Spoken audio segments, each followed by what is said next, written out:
Welcome to the October 27th regular school board meeting, which I now call to order. Our invocation this evening will be delivered by Reverend Andy Oliver of Allendale United Methodist Church in St. Petersburg. The invocation will be followed by the Pledge of Allegiance and the National Anthem.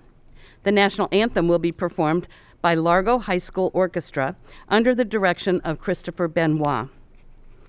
Reverend Oliver, we are very thankful to have you with us. Would everyone please stand?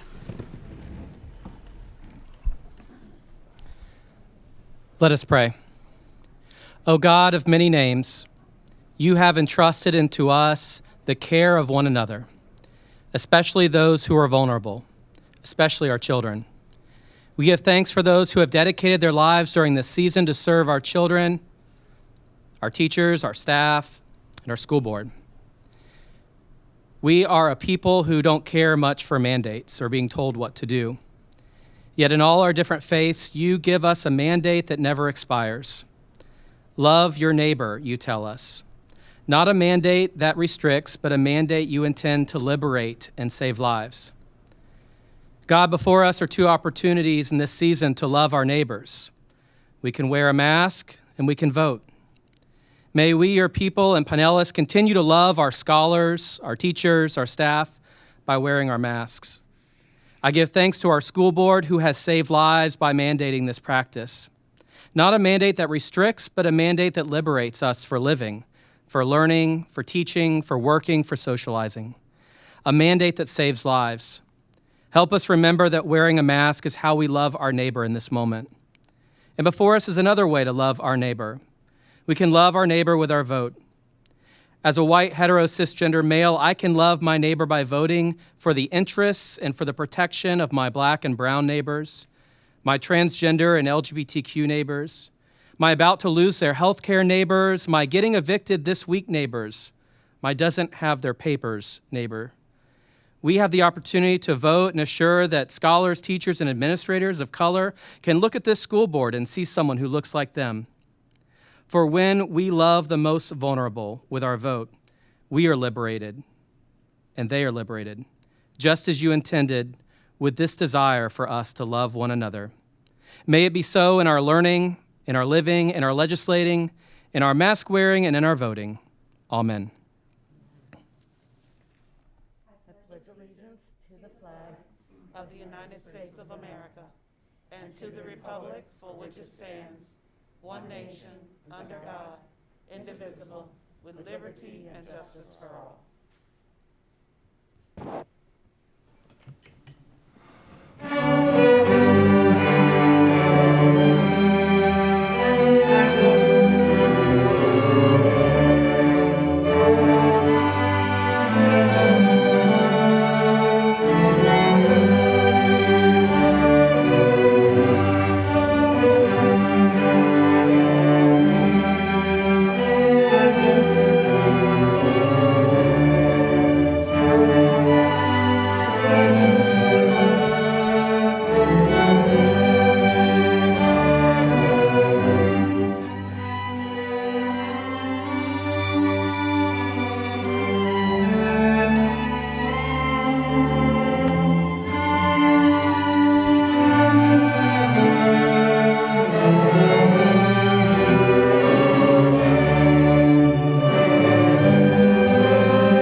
All right, again, Reverend Oliver, thank you for being here, and Mr. Benoit, thank you. This is an example of the generosity of the community. Because of the referendum, we're able to have programs like that, so it was wonderful, and great job to the orchestra at Largo High School. All right, we'll move in now to the video that we have. And it's hard to believe, but our district application process for next school year is getting underway. Virtual choice fairs begin this week. In fact, there's one taking place tonight. For all of our elementary parents wishing to find out more about the wonderful programs, they're able to attend those. In preparation for the fair and the upcoming Discovery Nights, the district's multimedia team has been creating short videos highlighting some of our unique application programs. So let's take a look at a couple of them now. Hello, my name is Susan Alvaro, and I am the proud principal of Azalea Middle School. Here is what you need to know about us.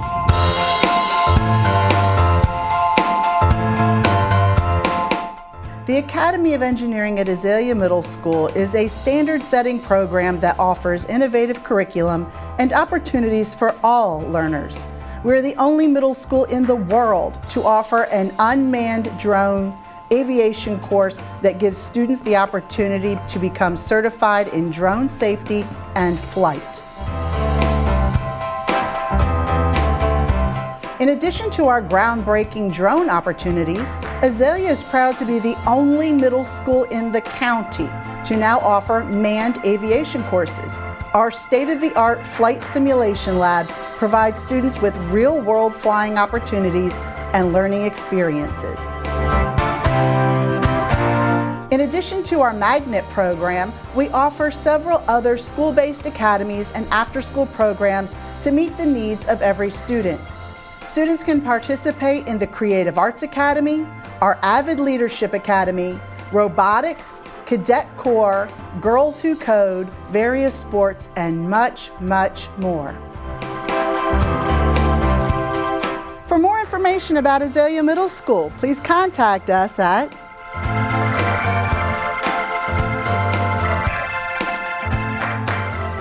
Hi, I'm Marty Cincola, the principal of Richard O. Jacobson Technical High School.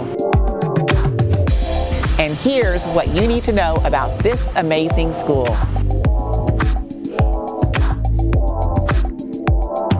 Richard O. Jacobson Technical High School is for students interested in a challenging high school experience that will prepare them for college and career. Students at Tech High participate in activities and collaborate on meaningful projects that train them to be critical thinkers and problem solvers. Students have the opportunity to take advanced level classes, earn industry certifications, participate in internships, and take advanced level college dual enrollment. We offer programs in nursing, veterinary assisting, building construction technology, electricity, digital and graphic arts, gaming, and simulation programming. A new $4 million veterinary science building will be opening in January 2021. Our caring teachers and staff are invested in making sure each student is well prepared for life beyond high school. Our unique small campus format allows us to get to know students individually and help them reach their personal goals. We are a full magnet school. As Pinellas County's newest high school, we have already earned several awards, including the prestigious distinction as an Emerging School of Excellence by the Magnet Schools of America. For more information about this amazing school, visit www.pcsb.org/TechHigh.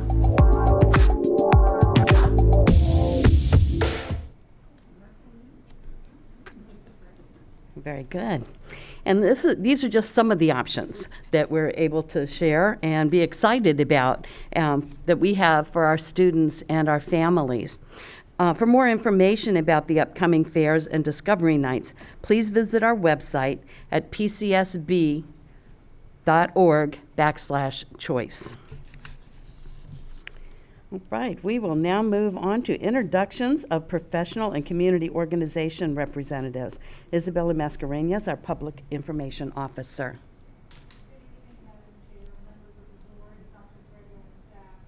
Pleasure to introduce the following representatives of community and professional organizations. Joining us from the Pinellas Classroom Teachers Association, PCTA, we have Nancy Velarde, President. Today, we also have a presentation from the Student Rights and Responsibility Committee. Please welcome, virtually, students Bryn Muller and Charlotte Perez Barado from Largo High School and their principal, Brad Finkbeiner. Thank you. Thank you. Hi, my name is Bryn Muller, and I'm a senior at Largo High School. Largo High has truly provided me the environment that has allowed me to flourish, both in class and in extracurriculars. As a member of the IB program, I feel that I am thoroughly challenged through the program, and the teachers are simply extraordinary. The teachers find the perfect balance of challenging instruction without overworking us and ensuring all content is covered. The program is so supportive, and joining it has truly been one of the best decisions of my life. The IB program has a CAS component, which requires students to be involved in athletic activities, service-based activities, and creative activities. CAS has pushed me to branch out as I began tutoring at Morgan Fitzgerald Middle School last year and planned a day of services for the homeless with over 150 attendees and services ranging from showers to information to haircuts. Furthermore, IB is doing fully hybrid learning which despite obvious and unavoidable drawbacks, I feel the teachers have made the experience the best it can be, and I feel my learning hasn't suffered greatly. Overall, the IB program specifically has pushed me to be the best version of myself, and I wouldn't trade the experience for the world. Moreover, Largo as a whole has been very supportive to my extracurricular ventures. In sophomore year, 2 of my friends and I decided we wanted to start an FBLA chapter at Largo High. We asked the business teacher and she agreed. Unfortunately, she left the following year, but we found another sponsor to take on the club. Both of our sponsors are some of the most supportive and dedicated people ever, and they've truly led to the club's success. This past school year, and only the second year the chapter at Largo has existed, we had 3 individuals compete at the national level. This opportunity would not have been possible without the support from our sponsors and Largo as a whole. Lastly, Largo has a very supportive structure and intentional curriculum to lead to student success. For instance, in my 10th grade English class, my teacher had a unit on grammar, and specifically SAT grammar. I feel this unit thoroughly aided my understanding, and this year I was named a National Merit semifinalist. I feel her unit on grammar definitely helped my understanding, and even more so, brought a great attention to the importance of these standardized tests early on in my high school career. Overall, Largo has allowed for me to be involved in a wide variety of activities through their inclusive nature. From varsity tennis to robotics club to student government, all activities in the school are easily accessible and welcoming. These activities and academics are truly enriching, and I feel that Largo has truly helped me through my journey of high school into becoming the young adult that I will be when I leave 410 Missouri for the last time. Now I will hand it over to Charlotte for her report. Thank you, Bryn. Hi, my name is Charlotte Perez, and I'm also a senior at Largo High. Contrary to Bryn, I'm in the Excel program, which is more of a program that's built on having small family connections and being able to build your own schedule. For me, this meant that I was able to load my course this year with 9 AP classes. Although I am taking higher level classes, I'm a tutor for Largo High through a multitude of programs such as the RISE program, and I get to see all aspects of Largo. Through this, I can see how diverse of a school Largo is and how socially it really is a welcoming place for kids to be, and that helps them build on their academics. All scholars are treated as scholars in Largo, regardless of what program you're in or what level you're at. Personally, throughout Largo has helped me balance my academics, and as Bryn said, making extracurriculars very accessible. I'm able to do stuff like play 4 varsity sports, go to work, and be able to be on the math team or the academics team in my free time. Additionally, the Largo staff, again, as Bryn said, is very supportive. Every teacher I've ever met has cared for the scholars on a whole nother platform, not just as their students, but as a child that they want to see reach their full potential. The passion of the staff and instructional leaders at Largo is truly what makes it a family environment, not only for those of us in the Excel program, but those of us throughout the entire school. And I don't think I'd be where I was if I didn't have Dr. Finkbeiner's help or Largo High.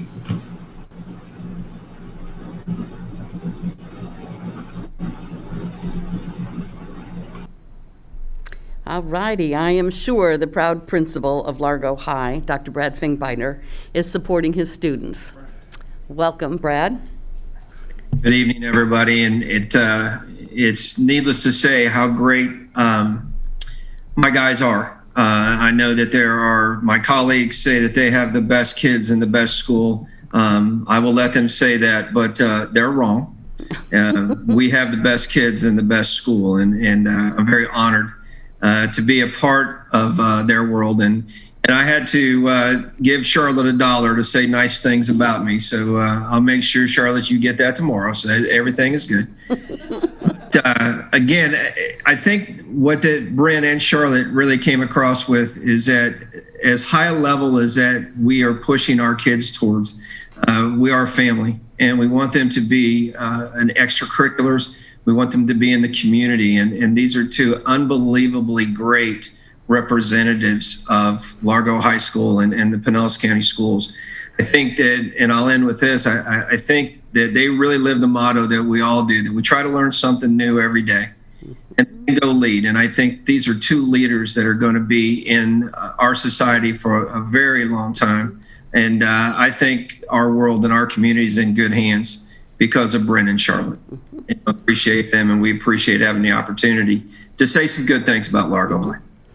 Good. Well, thank you for your leadership. And students, you did an outstanding job showcasing the wonderful things that are going on at Largo High School. Thank you for participating. All right. Our next item on the agenda is to ask Dr. Grego, are there amendments to the agenda? Madam Chair and School Board, we have a number of amendments to the agenda today. And so let me explain why. The first one, I want to thank the board for allowing us to provide a resolution regarding the University of South Florida Undergraduate College of Education, the announcement of their closure, and thank the board for their support. And the remaining 5 are based on unions that were able to ratify their agreement and have been submitted for board approval tonight. So it's all for good cause. But the first one, 8.3, is a request approval to negotiated agreement with the SEIU, the Florida Public Services Union, FPSU. The second, 8.4, is a request approval for negotiated agreement with the Fraternal Order of Police, FOP. And the 8.5 is a request approval of the salary increase for administrators, professional and technical supervisor, non-represented support staff. 8.6 is the request approval of a tentative agreement with the Pinellas Classroom Teachers Association, PCTA. And 8.7 is a request approval of a tentative agreement with the Pinellas Educational Support Professional Association, or PESPA, P-E-S-P-A.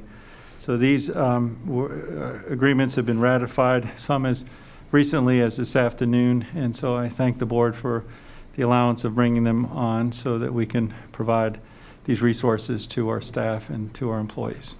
All righty, good, thank you. And I find good cause to add the items that were mentioned by Dr. Grego to the agenda.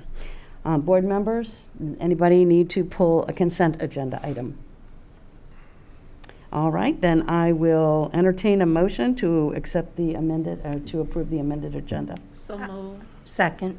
Okay, so we have a motion by Ms. Flowers and a second by Ms. Long. All in favor of adopting the amended agenda, say aye. Aye. And opposed, say no. It passes unanimously with a 6-0 vote. All right, we will now move on to our special order. The first item is a presentation of the proclamation designating November 1st through the 7th, 2020 as Gifted and Talented Awareness Week. Dr. Gregg, do we have a motion? I motion. Okay. Second. Okay, Ms. Long made a motion, Ms. Flowers seconded it to adopt the proclamation. Dr. Grego? Yes, Madam Chair and board members, I know we do a lot of proclamations and recognitions, and this certainly is a special one too, to recognize our gifted and talented department, and not only this week, but every week of the year. And we also have one of the state's very best program supervisors in Coral Marsh. I want to introduce her and many of the initiatives that she has led our district that really makes us shine as a district. And I can't thank you enough publicly for your leadership and with our students and teachers and our entire community. Thank you. Welcome. Madam Chair, board members, Dr. Grego, staff, and community members. We are excited to bring to you tonight our first ever proclamation for Gifted and Talented Education Awareness Week in Pinellas County. Under your leadership, our Gifted and Talented program has continued to grow and transform. Today, there are 10,718 gifted learners in kindergarten through 12th grade, and an additional 1,600 talented learners in elementary school. We have around 200 gifted teachers providing services. The growth we have seen in the last few years is a direct reflection of the initiatives the leaders in this room and others before them have supported. Gifted services have expanded to include options for kindergarten through high school. Universal screening is in place for all first graders, in addition to the nomination screenings at all grade levels. Alternative eligibility is utilized for underrepresented groups. 6 Centers for Gifted Studies magnet programs are in place, with an additional middle school site being added next school year. Our talent development program has been modified and expanded, and a Gifted and Talented summer camp has been established. Additionally, Pinellas County Schools was awarded a competitive 5-year, $2.4 million Javits Gifted Education Grant Award. These initiatives matter. They have changed who is identified for gifted services in Pinellas County and expanded the types of services available. Thank you, on behalf of all of our gifted and talented students and educators, for taking this time to celebrate and bring awareness to the dynamic gifted and talented education programs in our district, and for your continued commitment to excellence for all students. Good. Thank you. And Mrs. Kane, would you please read the proclamation? Absolutely. A proclamation for Gifted and Talented Education Awareness Week, November 1st through 7th, 2020. Whereas our children and youth are one of our greatest resources, accordingly, all students with intellectual, academic, creative, leadership, and artistic gifts and talents need to be appropriately identified, instructed, supported, and respected. And whereas through education we can strengthen and encourage the recognition and implementation of practices that support the identification of gifted and talented learners and accommodation of the social, emotional, and intellectual levels. And whereas the district continues to celebrate dynamic gifted education, taking time to reflect on how we identify gifted students, to provide all with the opportunities for an equitable education and recognize the continued impact that gifted and talented education has had on our community.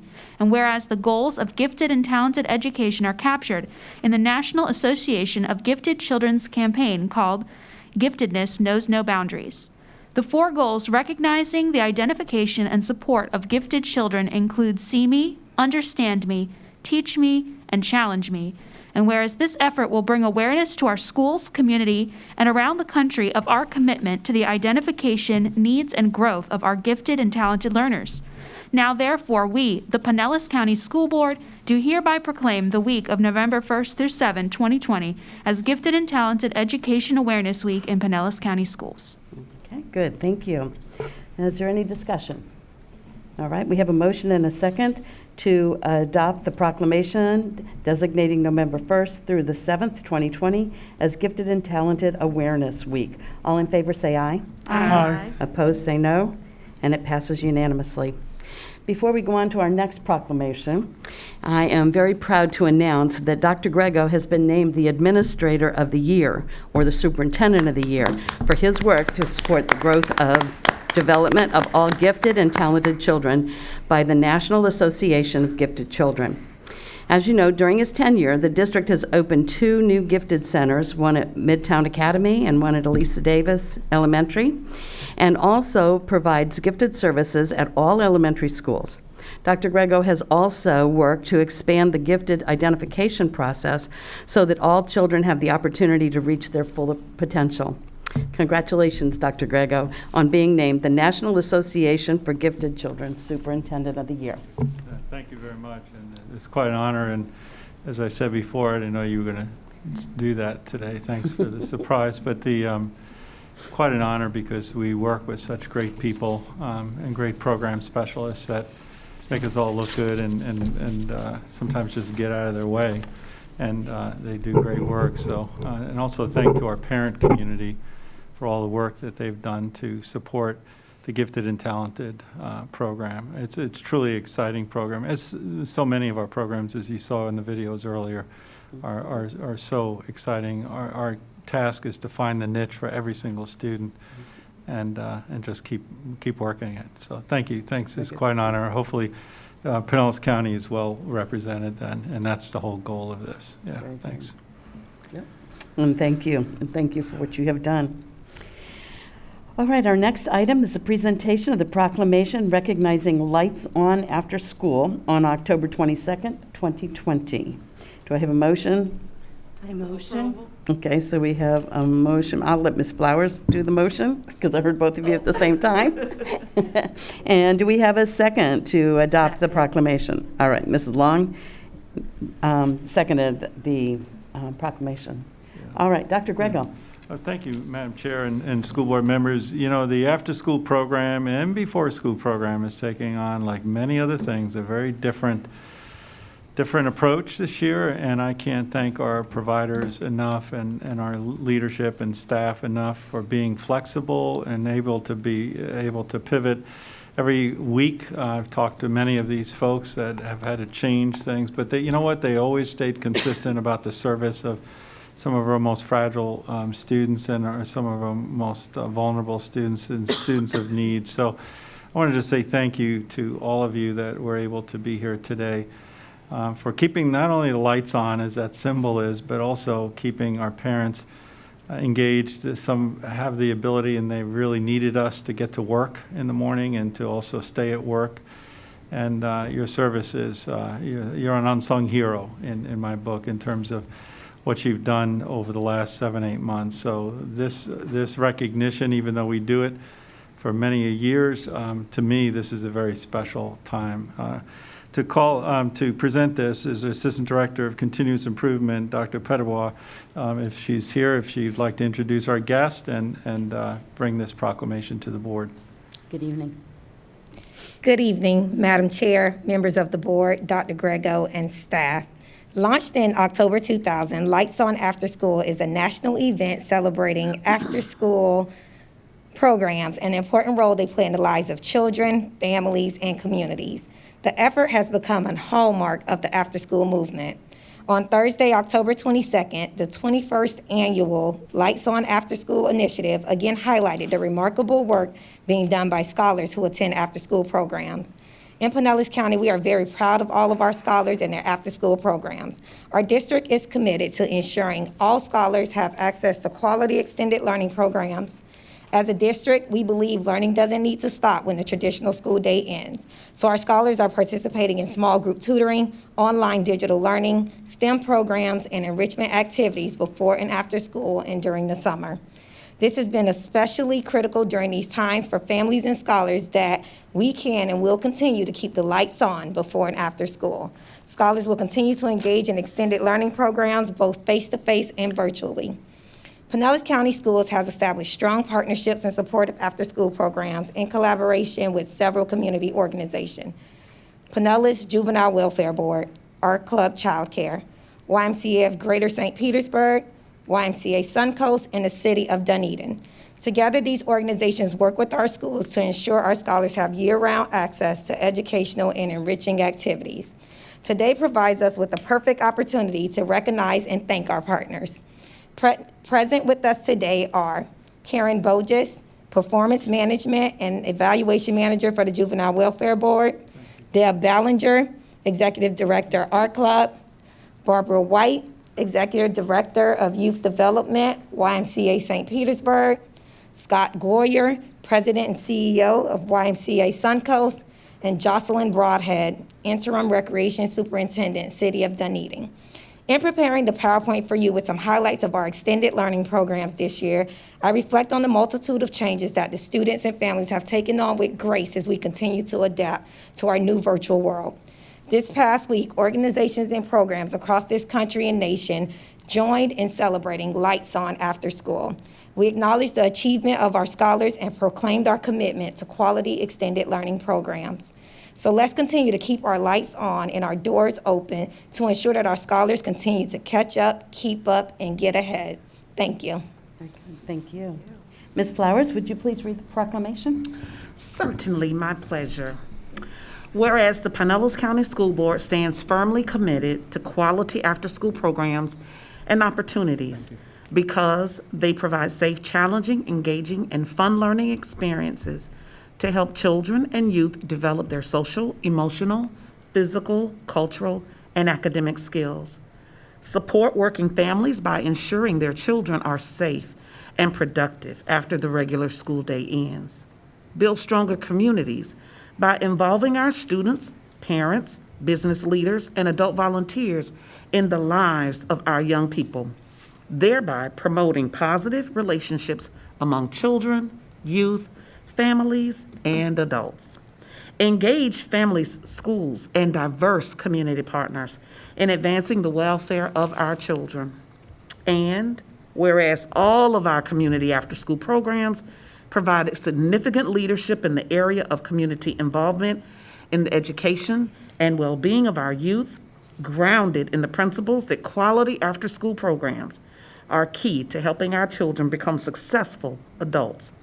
And whereas Lights On After School, a national celebration of after-school programs on October 22nd, promotes the critical importance of quality after-school programs in the lives of children, their families, and their communities. And whereas more than 28 million children in the U.S. have parents who work outside the home, and 15.1 million children have no place to go after school. And whereas many after-school programs across the country are facing funding shortfalls so severe that they're being forced to close their doors and turn off their lights. Now, therefore, be it resolved that the Pinellas County School Board urges the citizens of Pinellas County to ensure that every child has access to a safe and caring environment, an engaging place where the lights are on after school. And be it further resolved that the Pinellas County School Board enthusiastically endorses Lights On After School and is committed to quality after-school programs and activities that ensure that the lights stay on and that the doors stay open for all children after school. Signed this 27th day of October 2020. Good. Thank you. Is there any discussion? Dr. Carr? Thank you for taking the time to come here this evening and for your leadership in after-school programs. I think it's remarkable how far we have come. I know for myself, I was what was known as a latchkey kid back when we didn't have after-school programs as available, and the fear that you would have sometimes going home to an empty house. And now, when my children had the opportunity to attend school here, they were able to participate in your after-school programs, and they did not have to have that experience. So I'm grateful to you for your leadership and the access that you've provided to so many of our families. So as parents, they can feel safe knowing they can feel secure knowing their children are safe with you after school. So thank you. Good, thank you. Ms. Flowers? I just wanted to echo certainly everything that my colleague, Dr. Carr, said, but just also to thank you even for the additional support that you give our students for providing perhaps that meal and that snack that they otherwise wouldn't have if they went home to a house right after school. And making sure that your activities are all about learning after school. My grandson attends our club, and it's a time to do homework and then a time to do activities that have something to do with expressing your reading or your math aptitude on another level. So I am grateful for all of the things that you've done. And I know even when we were going through the beginning phases of COVID, many of you supported Pinellas County Schools, partnered with us to make sure that we got meals out to persons in the community. So I just want people to know you do more than just have their children for them until 6 o'clock, and they need to be on time, and that's what, $5 for every 15 minutes you're late? I had to pay one day. But you do, yes, but you do so much more. And I also want to say you all are also advancing the safety protocols. You're making sure that those are followed. So I really appreciate that. Dr. Petalwa, thank you for the work that you're doing in staying in touch with our after-school care programs. And for each and every one that's up here, I love you to death, but you know who I'm missing. And I'm so glad Debbie's here, but you know who I'm missing because he's normally here for this as well. And that's Art O'Hara. So thank you all for everything that you do. Know that you are appreciated. Well, as you have heard, your services and your partnership is invaluable to us, and we appreciate your leadership. And please know that we don't take it for granted. We may not thank you every single time we see you or thank you every day, but we don't take it for granted, and we really appreciate everything that you're doing for our students and our families as well. All right, we have a motion and a second to adopt the proclamation recognizing Lights On After School on October 22nd, 2020. All in favor say aye. Aye. And opposed say no. It passes unanimously. Thank you very much.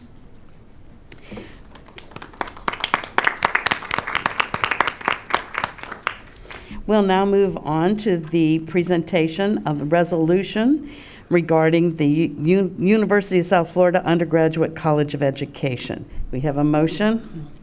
I move. Yes. Second. Okay, Ms. Flowers made the motion and Ms. Long seconded it to adopt the resolution. Dr. Grego. Yes, Madam Chair.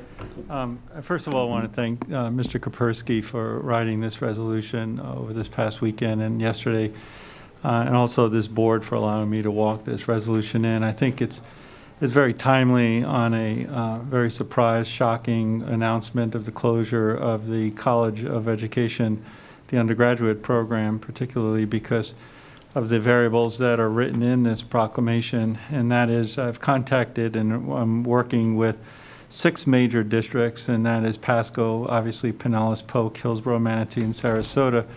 There are other districts, but just in those 6 districts, there are approximately 50,000 plus baccalaureate degrees working, which is each of those districts, the school district is the largest employer. And on average year, like in our district, we're one of those 6 districts that's not a growth district. The others 5 are growing. They're building major neighborhoods, constructions, and they're building schools. So of the 6, we're not growing, but even with that growth, we still hire between 600 and 800 teachers annually due to just simple attrition, retirements, and so forth. We obtain about 25% of our teachers from the University of South Florida as graduates, and we have over the years. And I know that they're expressing that their enrollment is going down. We believe as a group of superintendents, and I have shared this resolution with the other the other 5 school boards for their consideration of altering it and certainly personalizing it to their own district. So we stand with a united voice for a public university, a public-funded, tax-funded university whose major mission is to supply the baccalaureate needs of their footprint or their service area. We believe that the teaching profession is a noble profession. We believe that the state leadership, ironically this year, moved boldly to raise the starting teacher salary of $47,500 as districts are working very hard to do so. And we're all trying to make the profession an honorable one and bring it back to the point of where we need 4-year universities to do so. We also believe that with those criteria of a growth area and with the criteria of a market that's out there and the demand, there is a teacher shortage in this state. As the state continues to grow, that this university needs to take a different look or an altered look and work with the districts in terms of re-imaging, reimagining, repurposing their College of Education so it is a growing college, and it's a college that could be respected throughout the United States. Much is talked about with the Association of American Universities, AAU, and the preeminent status. Of the 65 preeminent research universities, 23 or 24 of them have very vibrant, robust undergraduate degree teacher education programs. University of North Carolina, Chapel Hill, University of Maryland, Indiana University, private and public, Vanderbilt universities, they all are extremely capable of providing very well thought out, very robust undergraduate degree programs with never sacrificing the need for continued research and having a preeminent status of those universities. We believe it doesn't have to be an either or. We believe that we want to serve this community through our university system, a strong university system, and we're willing to help in that process. So with that, I present to you for your consideration the resolution of the College of Education. Just to bring you up to date also, beyond written, I know I shared with you that we collectively wrote an op-ed piece, and I've also spoken to Advisory Council in St. Petersburg campus. We are hosting a discussion with the superintendents, a community discussion so others can listen this Friday at 9 o'clock just for 1 hour. We believe that this conversation needed to have happened months ago and under this consideration, and we as superintendents are willing to host it so that we can have this open discussion about the importance of a quality teacher education program. And it's not like the supply and demand is not there. We do have the need, and we continue to have the need for that. So I think the best way to come to a resolution is certainly to through open discussion, open dialogue, and to work together. And that's what the superintendents, and certainly will invite the board and Mrs. Cook as the chair for a very limited discussion, just 1 hour. But we feel like it should be hopefully one of many or several in the future. So I'll answer any questions, but I certainly want to thank Dr. Beyer, the president of the Pinellas Educational Foundation, for hosting this meeting on Friday at the Stavros Center, which, by the way, is also a very huge supporter, Ellen Stavros of the Stavros Institute at USF's College of Education, and so many connections and fingerprints into the college. So with that, I'll stop, and thank you very much to this board for your support of the teaching profession. Very good, thank you. Mrs. Long, would you please read the proclamation for us? Regarding the USF Undergraduate College of Education, whereas the University of South Florida recently announced the closure of the College of Education Undergraduate Teacher Preparation Program, and whereas USF is a public university supported by the taxpayers of the state of Florida with a mission to partner with its local communities to serve the people of Florida, the nation, and the world by fostering intellectual inquiry and outcomes that positively shape the future. And whereas one of USF's goals is to be a major social and economic engine, creating robust global, national, and regional partnerships to build a prosperous and sustainable future for regional committees and the state of Florida. And whereas the future of our community, state, and nation relies upon highly quality teachers delivering a high-quality public education that prepares students for college, careers, citizenship, and lifelong learning. And whereas Pinellas County Schools hires approximately 600 teachers annually, and the USF Undergraduate Teacher Preparation Program contributes approximately 20 to 25% of our new teacher hires. And whereas the public school districts in the Tampa Bay region have a significant and ongoing need for newly degreed teachers. Specifically, there are approximately 50,000 teachers who require a bachelor's degree in the region. Most regional school districts are growing, and there is currently a statewide teacher shortage. And whereas USF's action will harm not only the school districts in the Tampa Bay region, but also the larger communities they serve, including families sending children to our schools and the business community served by the graduates of our schools. Now, therefore, be it resolved that the School Board of Pinellas County, Florida supports any and all efforts to maintain USF's College of Education undergraduate teacher preparation programs at all of its campuses, and encourages USF to work closely with the Pinellas County Schools and other stakeholders and partners to find alternatives to the closure of these programs that will further its stated public mission to partner with the Tampa Bay region to serve the people of the state of Florida, adopted by the School Board of Pinellas County, Florida, on October 27th, 2020. All right, thank you. Is there any discussion? I think Dr. Grego said very clearly what the expectation was. Ms. Long? As a graduate of USF many years ago, it's a wonderful school, and it serves our community so well. I personally know a lot of the kids that on last Saturday, I guess it was, or a week ago, they were told, some are seniors, but the juniors were told to start looking for other schools. You know, it's heartbreaking. We need teachers. Teachers are the foundation of everything, or at least I believe that. And I know USF to be a wonderful school, and this just breaks my heart. Mm-hmm. They need to think twice. Yep, and I hope the conversation that we'll be having on Friday will be the beginning of this.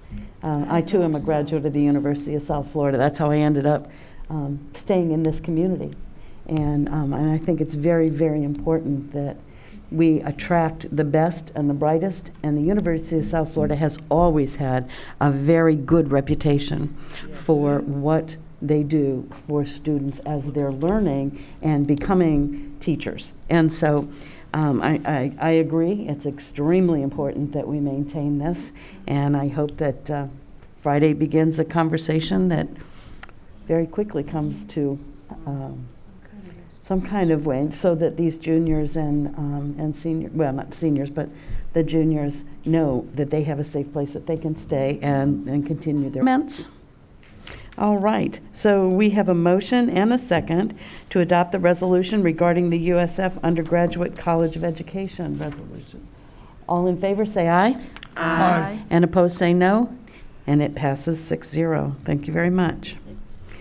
All right, we'll now move to public comment. Mrs. Simonetti, is there anyone to speak to the agenda items? Board members and Dr. Grego, we have no speakers signed up for specific agenda items this evening. Very good, thank you. So with that, we will move on to the consent agenda. Do we have a motion? I motion. Second. Okay, Ms. Long and Ms. Flowers, we have quite a duo going on here to accept the consent agenda. All in favor say aye. Aye. And opposed say no. It passes 6-0. We will now move to non-consent items. And the first one is to request the approval of the shared use and management agreement and the ground lease agreement with the YMCA of Greater St. Petersburg. Do we have a motion to accept? I motion. Second. Okay. We have a motion by Ms. Long and a second by Mr. Dudley. Dr. Grego. Yes. Board members, thank you for taking up this item and having a very thorough conversation on our last board workshop. And I'm going to ask Mr. Hervick, our Associate Superintendent Operations Services, to just review both the ground lease agreement and the management shared use agreement with this board and the public. We're very excited about this project, though. Dr. Grego, Madam Chair, board members, it is with great pleasure that we bring these two documents to you today. If you recall, way back in May of 2016 at a board workshop, we brought the concept forward to you and said that there was something that we wanted to explore, a partnership with the YMCA of Greater St. Petersburg at the old Riviera Middle School site. You gave us the blessing to go ahead and start that work, and we started that work immediately. The YMCA conducted a feasibility study at that time and found out that a YMCA in North St. Petersburg at that location would be, there's a high probability of success at that location. We, as a school district staff, we also studied agreements from across the country of similar type of partnership schools with schools and YMCAs, and we talked to personnel at Lake Nona. We talked to personnel in Raleigh, North Carolina, and Kansas City, just to name a few. And what we found is that the success of these schools was something that not only drove student success, but also contributed greatly to the community as well. These schools become a hub of those neighborhoods, both for the school itself and for the all of the attributes that the YMCA provides as well. So with that information, with the information of the success that the Y believes that this facility will have and what we found in our discussions, we brought to you a joint development agreement way back in 2017, I believe, the fall of 2017, which you approved. And in that joint development agreement, it really laid out how we would start working with the Y in developing this whole concept and to bring it to fruition. That joint development agreement set the framework not only how we would work with the Y, but also with outside partners, but it also defined that we would bring forth to you as a board and to the YMCA board a ground lease agreement and a shared use agreement. And basically these two agreements together define which areas of the property will house the YMCA facilities, which areas of the property will house ours, and then most importantly, how we will work together in the same time to share that space, both during the school day, before the school day even as well, and after the school day. So the YMCA board approved both of these documents last month, and today we bring those forth to you. As you go through there and examine both documents, as we shared with you at the workshop, and we'll share today with the public as well, the ground lease specifies the improvements that will take place on the property. And by improvements, we're talking about facilities. We're talking about common areas as well, such as parking lots and driveways and even sidewalks. The shared use agreement specifies how we will share that property. It also specifies who pays for what. And one of the provisions of both of these agreements is that in exchange for the piece of land that we're allowing the YMCA to build their facility on, they in turn, as basically the pay for that, will build a gymnasium, a cafeteria, and a makerspace for us. And we will have primary use of those facilities during the school day. After the school day, once we are done with our use of it, those facilities will open up for the use by the YMCA. The agreement also, the shared use agreement also spells the use of other properties such as the common areas and how the school will operate and how the YMCA will operate. And again, it's unique because you have two entities operating at the same time on the same facility. But these agreements spell those out. One of the other things that the shared use agreement states, and it's very important, is it specifies and mandates that a campus oversight team will be established. The campus oversight team will be made up of the school principal, the director of YMCA, and key members of both of their staffs. And the campus oversight team will meet regularly, and they will work out all of those daily scheduling issues that may come up. They will work out things that have to be kind of adapted or adopted on the fly. And one of the things, and I'll give you an example of this, when we spoke with the YMCA and the school in Raleigh, and it's something that we never anticipated before, but how does a fire drill work in such a facility? You know, when the schools have to have monthly fire drills, when that fire drill is pulled, everybody in the school knows what to do. We evacuate the building, but what will the people in the YMCA be doing? If you're in the middle of the workout, or if you're in the middle of the lap at the pool, will you be expected to get out and go?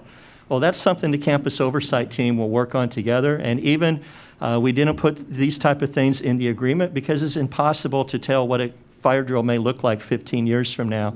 But the campus oversight team working together, and again, really respecting the spirit of this agreement, will be able to work through those and see this document and know what we intended to do, even if it's 20, 25, 30 years down the road. So approval of these two documents again today, and again, I want to repeat that the board of the YMCA of Greater St. Petersburg approved these at the end of September, but approval of these two documents today really kind of sets forth the plan. It will allow us to start negotiations with the architects that we selected. Harvard Jolly and Wanamaker Jensen are working together on the design of this project, but it will allow us to start negotiating with them. And once we reach negotiations, we will bring a contract forward to you, as well as to the board of the YMCA. And once those contracts are approved, they will start the design of the final facility. But before I ask you to approve both documents, I know we have David Jezik, the CEO and President of the Greater St. Petersburg YMCA, on the line with Zoom, and I was going to ask David to maybe say a few words. Thank you, Clint. Thank you for that timeline. It was helpful for me as well. A lot of time has gone by, but it's been an exciting journey, and we certainly appreciate the partnership, the ongoing partnership. And I would be remiss for not acknowledging and showing appreciation for the earlier recognition of our after-school work. We do appreciate the ongoing support we receive from the school district for all the organizations that provide the program. So thank you so much. As I expressed at the workshop last week, it's exciting to see this project continue to make progress. And I know there's going to be a lot of focus now shifted toward the physical structure, the amenities, the building itself. But as Clint alluded to, really the success of this partnership is going to be dependent upon the leadership that we have within both the Y and the school district on the campus. The principal and the executive director, we know through other examples that's key to the success. And so we look forward to getting to that step very soon, hopefully, and continuing this journey along. And so your support and approval today of both the land lease and the shared use agreement is certainly appreciated. So thank you, Clint. Yeah. Thank you, David.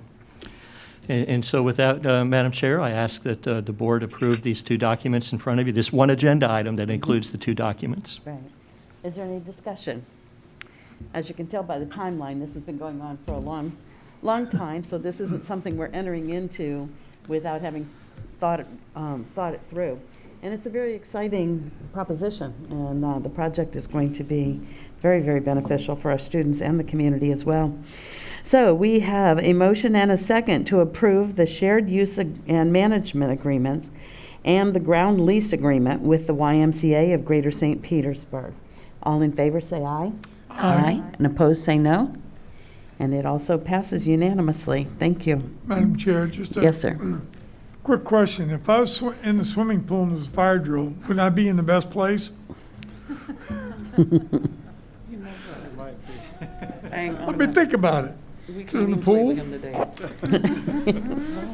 And that's what the committee will decide. All righty. Our next item is to request approval of the 2021-2022 instructional calendar and special observance days. Do we have a motion to accept? So moved. Second. Okay, so we have a motion by Ms. Flowers and the second by Ms. Long. Dr. Grego. Madam Chair, I want to take a moment or two and just thank the committee.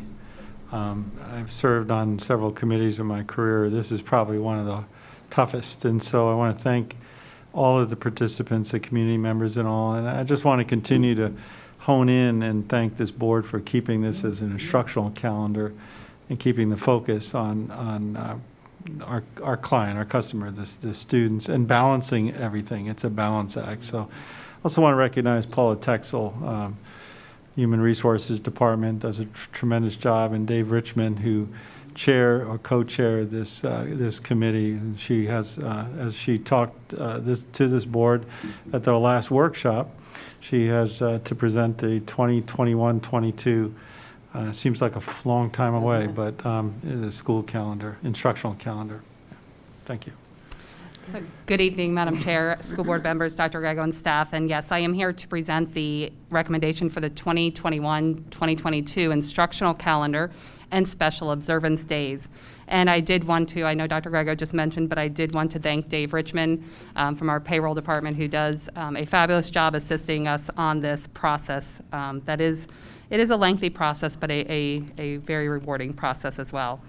But a calendar committee representing parents, teachers, support staff, instructional staff, and various community groups met on 2 occasions recently, end of September, beginning of October, to develop the instructional calendar for the 21-22 school year. These members then solicited feedback from their stakeholder groups and provided that input to the committee. So in your packet and information, is a lot of information, but I just want to go through a couple of highlights of the proposed calendar. A school start date for instructional staff will occur on Monday, August 2nd, 2021, and for students their first day will be Wednesday, August 11th, 2021. There will be 7 days of pre-planning for our 10-month teachers. As you know, this has been implemented over the past several years, favorably being implemented to allow us to have a smooth opening, and especially this past year was much needed and greatly appreciated for those 7 days. There will be 86 days of instruction during the first semester and 94 days in second semester, which provides for the first semester exams to be administered before winter break. The potential hurricane makeup days are also noted on the calendar. As you know, a few years ago, we made sure that we identified up to 4 potential hurricane makeup days, and those are identified on the calendar with the hurricane symbol. A Thanksgiving break will occur from Saturday, November 20th through Sunday, November 28th. A winter break from Saturday, December 18th, with 10-month instructional staff returning on Monday, January 3rd, 2022, and students returning on Tuesday, January 4th, 2022. There will be a spring break from March 12th through March 20th, and the school ending date for students will be Thursday, May 26th, 2022, and the final day for 10-month instructional staff will be Friday, May 27th, 2022. And the committee also discussed, and we always have discussion regarding the instructional calendar that this is, and allowing for the maximum number of days for testing that does occur each year in May.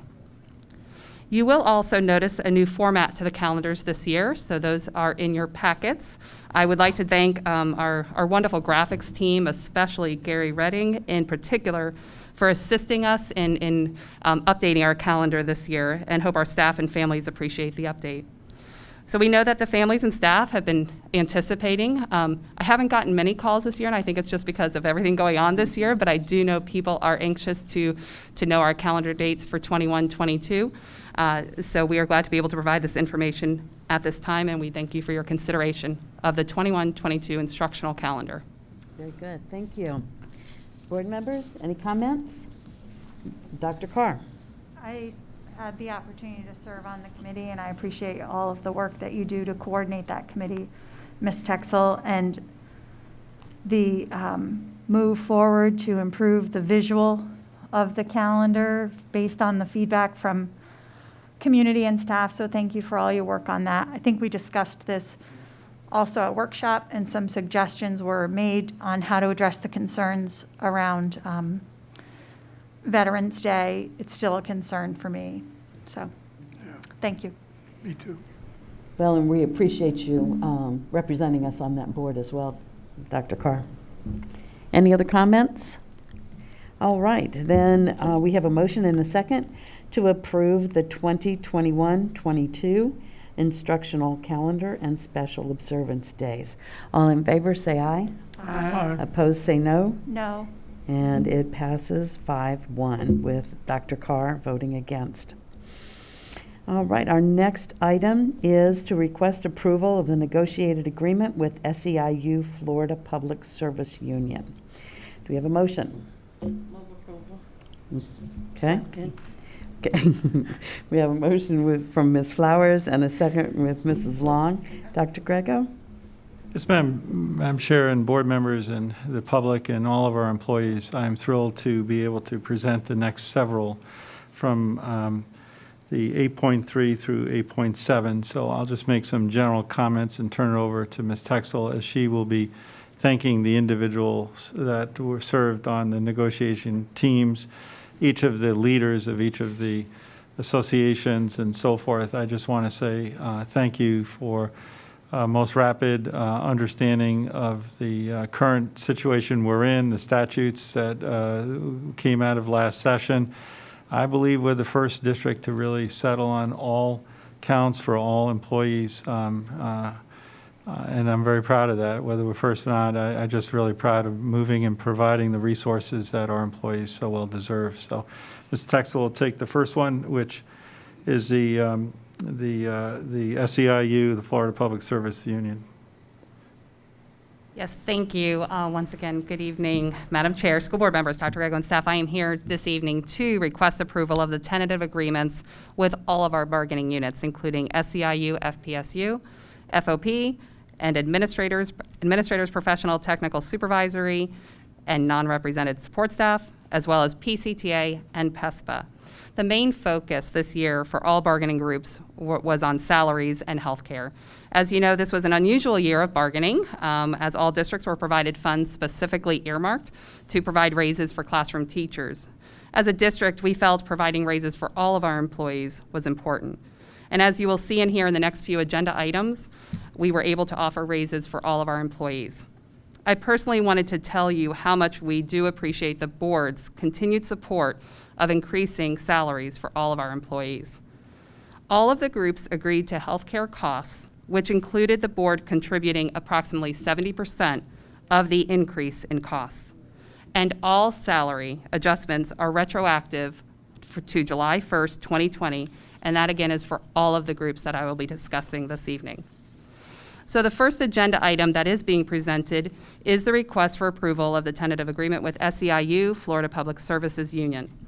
Employees covered by SEIU, FPSU will receive a 3.25% salary increase. And if approved this evening, employees will be receiving their raises and retro amounts in their November 13th paycheck. This passed with 97% voting in favor of this agreement. And I want to take a moment to thank Joey Brenner, Director of SEIU, FPSU, and Rebecca Dean, President of SEIU, and the entire team for the collaboration in order to reach an agreement that benefits our employees. So on behalf of the superintendent staff, we ask you to approve this recommendation. Thank you. Now, did I capture the second correctly? Was it Ms. Long or Dr. Carr that seconded? It was? So okay. Just wanted to make sure I captured that correctly. All right, any discussion by the board? All right, so we have a motion and a second to approve the negotiated agreement with the SEIU, Florida Public Services Union. All in favor say aye. Aye. Opposed say no. It passes unanimously. Our next is the approval of the negotiated agreement with the Fraternal Order of Police. We have a motion. Do we have a second? Second. All righty. So we have a motion and a second. Motion made by Ms. Flowers, a second by Mrs. Kane. Dr. Grego. I'll go ahead and just continue with that. Then Okay. the second agenda item that is being presented is the request for approval of the tentative agreement with the Fraternal Order of Police. Employees covered by FOP will also receive a 3.25% salary increase. And if approved this evening, employees will be receiving their raises and retro amounts in their November 13th paycheck. This passed with 97% voting in favor of this agreement. Wanted to take a moment to thank Ken Afianco, counsel for FOP, Officer Harrison, and Officer Fugate. On behalf of the superintendent's staff, we ask that you approve this recommendation. All right, board members? Any comments? All right, then we have a motion and a second to approve the negotiated agreement with the Fraternal Order of Police. All in favor say aye. Aye. Opposed say no. It passes 6-0. Our next item is to request approval of the salary increase for administrators, professional, technical, supervisory, and non-represented support staff. We have a motion. I motion. Okay, Ms. Long made the motion. Do we have a second? Second. Okay. Mrs. Kane made the second. And Dr. Grego, should we go straight to Ms. Texel? Again, thank Our you. next agenda item that is being presented is a request for the approval of the salary increase for administrators, professional technical supervisory staff, and non-representative support staff. Exempt employees classified as administrators and PTS will receive an average salary increase of 3.25%. Support staff excluded from the bargaining units due to their classification as confidential will receive a salary increase equal to 3.25%. If approved today, administrative and PTS employees will be receiving their raises and retro amounts in their November 6th paycheck. Non-represented support staff will be receiving their raises and retro amounts in their November 13th paycheck. So on behalf of superintendent staff, we recommend that you approve this agreement as well. Okay, thank you. Board members, any comments? All right, we have a motion and a second to approve the salary increase for administrators, professional, technical, supervisory, and non-represented support staff. All in favor say aye. Aye. Opposed say no. It passes unanimously. Our next item is to the request approval of the tentative agreement with the Pinellas Classroom Teachers Association. Do we have a motion? Second. Okay, so a motion made by Mrs. Kane and a second by Mrs. Long, and we'll go straight to Mrs. Texel. Thank you. Our next agenda item is being presented is a request for approval of the tentative agreement with Pinellas Classroom Teachers Association, PCTA. Over the past several months, the district bargaining team held several collaborative sessions with PCTA, focusing on salaries, health care, as well as contract language as it pertains to the instructional evaluations for the 2021 school year. In reference to the evaluation, the changes included decreasing the number of required observations and adjusting the timeline to match that change. Instructional staff will receive a raise equal to 3.45% in addition to the increase in referendum this year. If approved this evening, employees will be receiving their raises and retro amounts in their November 20th paycheck. I want to take a moment to thank Nancy Velarde, President PCTA, and Joanne McCall, Executive Director of PCTA, PESPA, for their work throughout this process. This passed with 95% voting in favor of this agreement. On behalf of the superintendent staff, we ask that you approve this recommendation. Wonderful. Thank you. Board members? All right, we have a motion and a second to approve the tentative agreement with the Pinellas Classroom Teachers Association. All in favor say aye. Aye. And opposed say no. It passes unanimously. Thank you. And our last item is to approve the tentative agreement with the Pinellas Education Support Professional Association. Do I have a motion? Okay. Second. Okay, we have a motion by Ms. Flowers and a second by Mrs. Long. And we'll go straight to Mrs. Texel. And our final agenda item that I have for you this evening is being presented is the request to approve the tentative agreement with the Pinellas Educational Support Professionals Association, or PESPA. The district bargaining team held several collaborative sessions with PESPA focusing on salaries and health care. Support employees covered by PESPA will receive a raise equal to 3.25%, which, like the others, is retroactive to July 1st, 2020. If approved this evening, employees will be receiving their raises and retro amounts in their November 13th paycheck. I want to thank Nellie Henyas, President of PESPA, as well as Joanne McCall, Executive Director for PCTA PESPA, for their work throughout this process. This passed with 97% voting in favor of this agreement. And on behalf of the superintendent's staff, we ask that you approve this recommendation. Very good. Thank you. All right, Dr. Carr? I just want to say thank you, Ms. Texel and Ms. Dart and your team for having accomplished this so early in the year, that we aren't working to make sure that it's in the paychecks before the winter holidays, and that this is a really remarkable thing to have all of them brought forward together like this. And I think it speaks to the relationships and rapport you've built with each of the associations. So thank you both very much for your hard work and building those relationships. Very good. Thank you. Any other comments? All right, so we have a motion and a second to approve the tentative agreement with the Pinellas Educational Support Professionals Association. All in favor say aye. Aye. Opposed say no, and it passes unanimously. So I think I speak for the whole board when I say we're thrilled to be able to provide raises for all of our valuable employees. And I want to echo the thank you to all of the bargaining teams that have worked on this. It's a cumbersome task sometimes, but our end result has been very, very worthwhile. So thank you very much. All right, we will now move on to new business. There are items introduced by the superintendent. Yes, thank you, Madam Chair, and to the board. I'll make this brief, but I also want to echo my thanks to Ms. Texel and to the entire team, Lori Dart, who's sitting there also, and Kevin Smith, Dave Richmond, Barry Brown, Lou Soretta, and Dr. Dwayne Hines and Mike Feeney, who serve on the bargaining team, bring a real perspective, different perspective to that. And also, as Dr. Carr mentioned, really formulate some good relationships that we really do need, especially during these difficult times. So just thanks to the entire team. I'm also really proud of what this board has done over the last 8 years in terms of teacher salaries. When we started working together on this journey, we made teacher pay and teacher salaries and support staff and administrators and principals. I don't want to leave out a group, but we made them all a priority. And we leveled that, and we became a very competitive district now.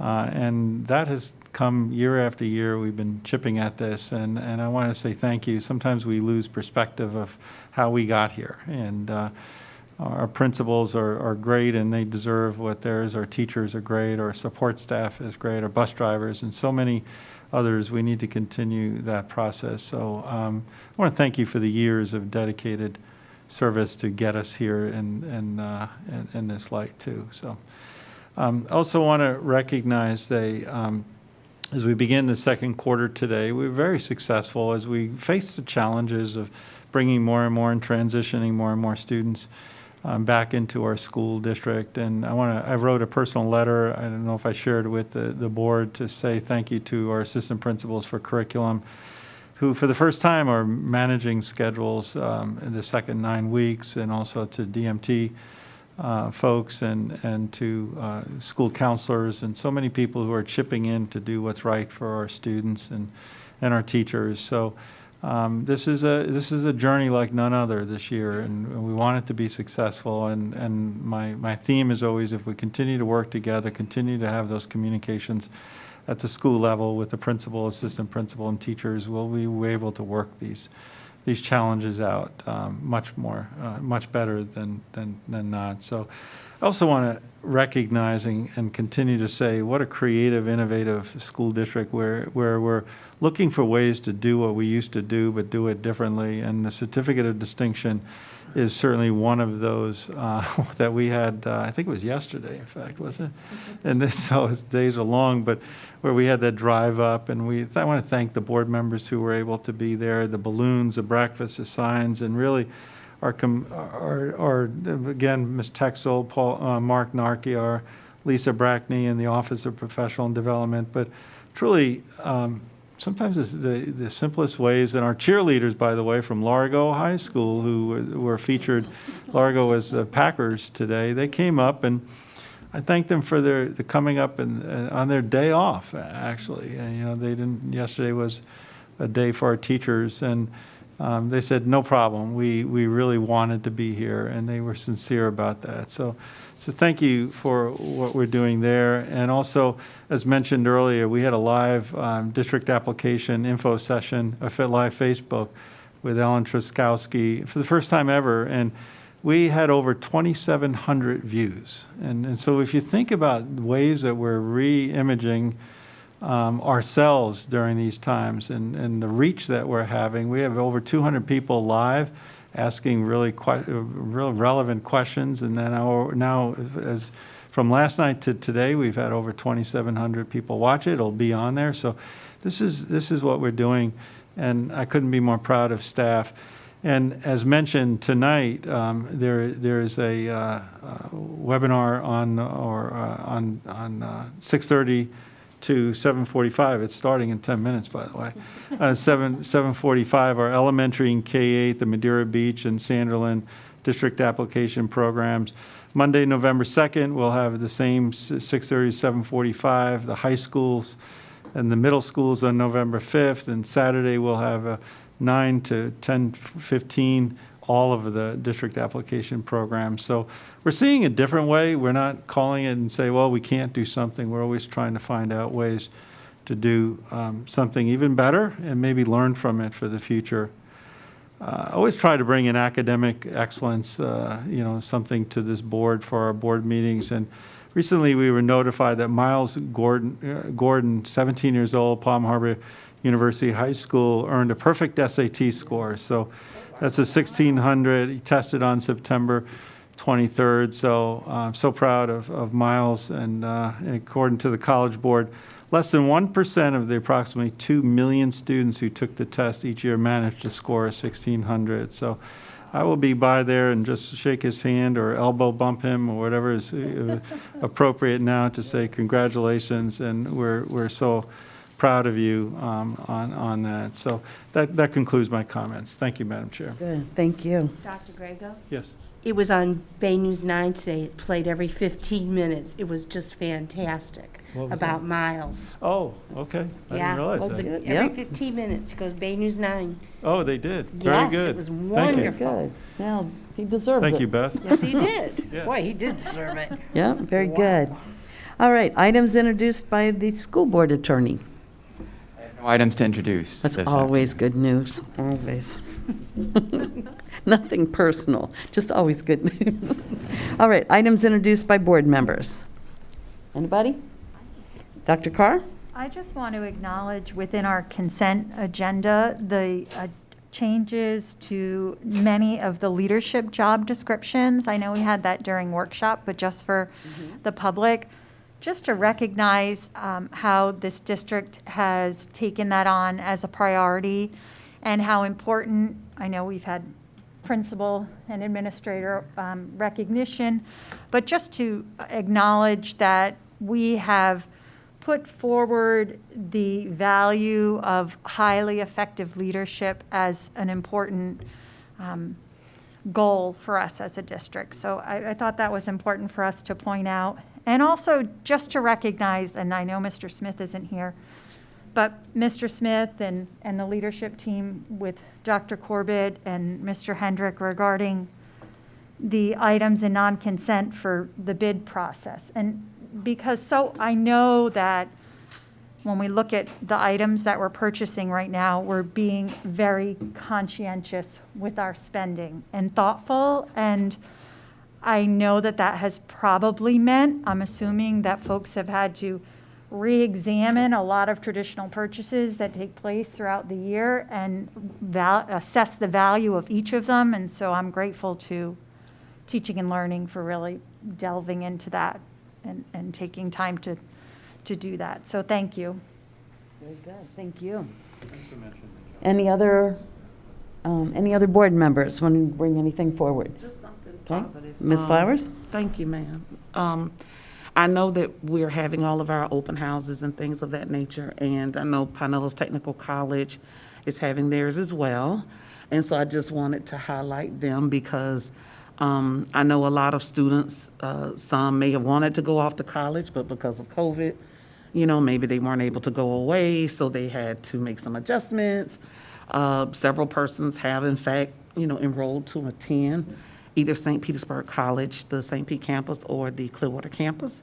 And so that's really good because it says that they're trying to continue on with their studies.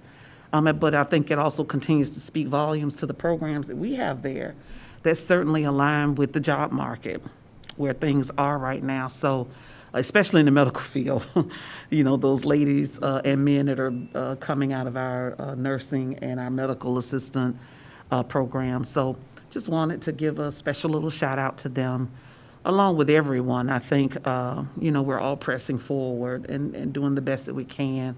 Students are making some positive strides. We're moving in areas where we need to move, adjusting in areas where we need to adjust. But I just wanted to share that because I thought that was very nice, and I always love to see what we're doing there in that area for persons who may not have the wherewithal, finances, what have you, to go to college, but they certainly have another opportunity to do what it is that they want to do. Very good, thank you. Any other board reports? I have one. Dr. Grego and I had the opportunity to virtually attend the Council of Great City Schools conference that they had. And I want to highlight some of our staff members who actually did an excellent job. We both, Dr. Grego and I both saw each other going into the workshops that they were presenting. So I can say firsthand, they did an excellent job. I can also say that in my humble opinion, they were the best in each. So anyway, personalized learning, I have it on my phone so that I don't leave anybody out. Personalized learning pathway to support students anytime, anywhere was Kevin Hendrick. Connie Colosi, and Kevin Hagebrook.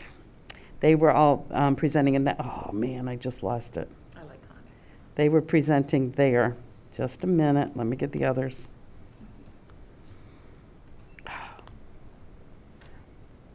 Okay. Come on. The other one was done by 4 people. All right. Was the Equity and with Excellence for All. And that was Pat Wright and Bob Poth, who have both been working with us, the area superintendents. Hillary Van Dyke was presenting as well. Principal Robbo Valley from Mount Vernon, and Tabitha Carlson from Mount Vernon, instructional staff developer. She did an excellent job of bringing it all home and explaining why we do it. And I just want to thank them for going that extra mile to be a presenter. It's not easy. It's harder to do it virtually, and yet it's wonderful. One of the opportunities and one of the advantages of being involved with the Council of Great City Schools is we're able to share the best techniques of large urban districts. And so I appreciate them being willing to do that, but at the same time, we're able to gather information and knowledge from other districts. So it was very well attended, and I want to thank them for doing that and let them know we really appreciate what a good job they did. Okay, so we, Dr. Corbett, did we have any special requests? No, Madam Chair, we did not. I don't think so. All righty. So after our we'll do our board evaluation after we adjourn the meeting and hear from any speakers that we may have at that time. So at this point, I will adjourn the meeting, and we will move into the public participation for any member of the community or anyone who would like to speak pertaining to the business of the district. Board members and Dr. Grego, we have 18 speakers this evening. Our first is David Happy.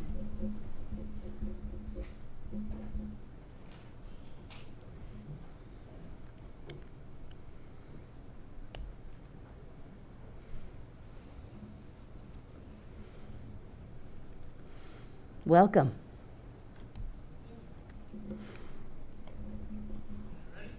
We are. Removed from the meeting that wanted to speak to you tonight for various reasons downstairs. And because of that invocation, I'm going to take my first minute and just pray for God's blessing on this place. God, may the things that we say and the things that we do be pleasing to you. May you purge this room of any divisive spirits and give us a fair mind of unity, even though we may disagree on strategy. May you bless the people here, the families represented, the work of this board, and our county of Pinellas. In Jesus' name I pray. Amen. Board, I'm here to try to recalibrate a few things. I'm here on behalf of thousands of parents petitioning you to make the mask ordinance optional for our children. You work for us, and I know you have a lot of stresses with the union, but I'm here to remind you that you represent us, the people of Pinellas. Now, Dr. Grego sometimes doesn't do us or you a whole lot of favors when he talks repetitively about the children's compliance being agreement. I'm here to tell you, I'm here on behalf of a group called Pinellas Watch. Pinellas Watch is one of several groups that have now formed in Pinellas to not only keep track of what's happening in Pinellas, but to advocate for our families and our finances and our community. So I represent that group of 1,400. There are several groups in town that have a very strong interest in working with the school board, in coming alongside you to help you. Even though we may disagree, but we're asking for a reasonable accommodation for these children. My little one, blessed by the school, blessed by the teachers that she has, but when she goes to gym and she runs for a mile, and then they immediately, Dr. Greg will have her put a face mask on her face when she's still sweating, I'd challenge any of you to put yourselves through what you're putting my child through and then come back to this meeting. Right now, we feel as if we have taxation without representation. Y'all came to us asking us for more money. I hope you get the money. But I'm here to remind you, you, school board, you work for us, the parents. You don't advocate for the teachers union. You advocate our position. You're our elected representatives. You work for us, and we would like a reasonable accommodation for these children. So thank you. God bless you.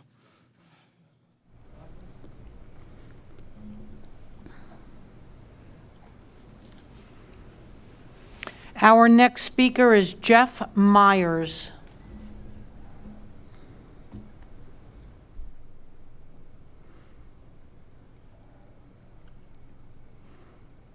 Good evening. Good evening. Thank you for listening to me tonight. My name is Jeff Myers. I am a homeowner here in Pinellas County. I am a tax-paying citizen, and I have an 11-year-old son in the public school system. My concern tonight, and the reason I have come here tonight, is I'm at the beginning stages of this, but I'm concerned about the sex education, the comprehensive sex education in the curriculum currently. And I'm here tonight to really ask three things. That any sex education in any class under any name to be immediately posted on the homepage of the Pinellas County School Board website with clearly labeled and specific links for parents and family to review easily. I have searched, and maybe I'm not a very good researcher, but it's difficult to find out really the curriculum and what is going on in terms of sex education. Also, I would like, if there is any new class materials that come along for sex education, that they have a complete and full reading at an official board meeting. And also, my concern is I'm hearing something about the Family Life Education Committee. And there's really no transparency about who these people are. We would like for them, their names and who they are, to be published when they meet, and make all their meetings public and archive video recordings on the PCSB website. And that's all I have for tonight. Thank you. Thank you.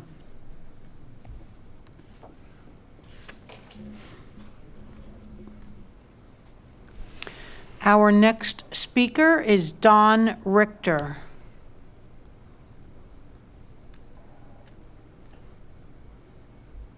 Good evening.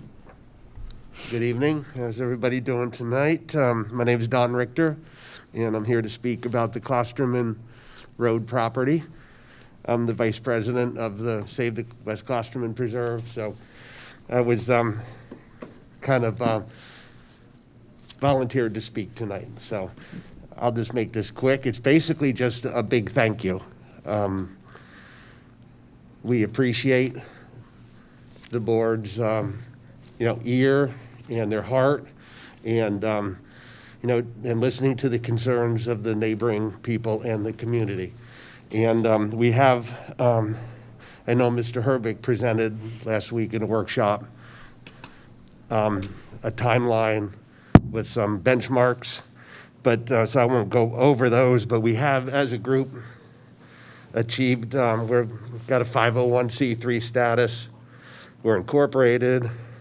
We've got active websites and Facebook pages, and we're working in partnership with both the school board and the county. So a lot of moving parts. It's been, I know another topic that came up tonight was started way back in like January or February, as was this. So it's been a journey, and we're hopefully optimistic. And basically, I'm just here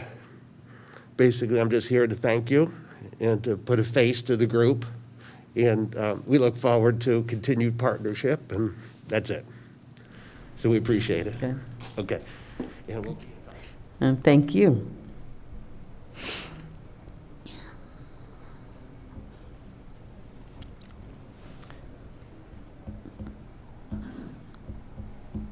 Our next speaker is Audra Christier. That's fine. Our next speaker is Nicholas Amheiser. Welcome. Good evening, everybody. My name is Nicholas Amheiser. I am a middle school teacher at Middle School. I'm calling because I have some concerns, not calling. I'm here because I have some concerns. So this is next transition to the second quarter. One of the things lots of teachers were hoping for was a reduction in simultaneous teaching. I know me personally, I haven't had a single reduction in simultaneous teaching, and I'm pretty sure as a school, we have reduced 0. On top of that, my classes have been increased to, most of them are at 20 at this point, with me being removed from a classroom that's 900 square feet into a portable that is 573 square feet. So I don't know if anybody in here would be comfortable with that number in such a small area, but it's frightening to me. And I thought the first quarter went pretty good. Even with the simultaneous teaching, it was a pain, but you know, for the most part, I felt safe. But now I have a smaller class size, much smaller class size. I have much more students in my classroom, and I'm teaching a full rack of simultaneous. So I have just as much work, in a smaller amount of space, with a lot more kids. And teaching's been stressful the first quarter, and I'm looking at the second quarter, and I'm wiping my brow a little bit. So I'm just concerned with all of that, and just came here to voice my concerns about that. But thank you very much. You have a great evening. Thank you.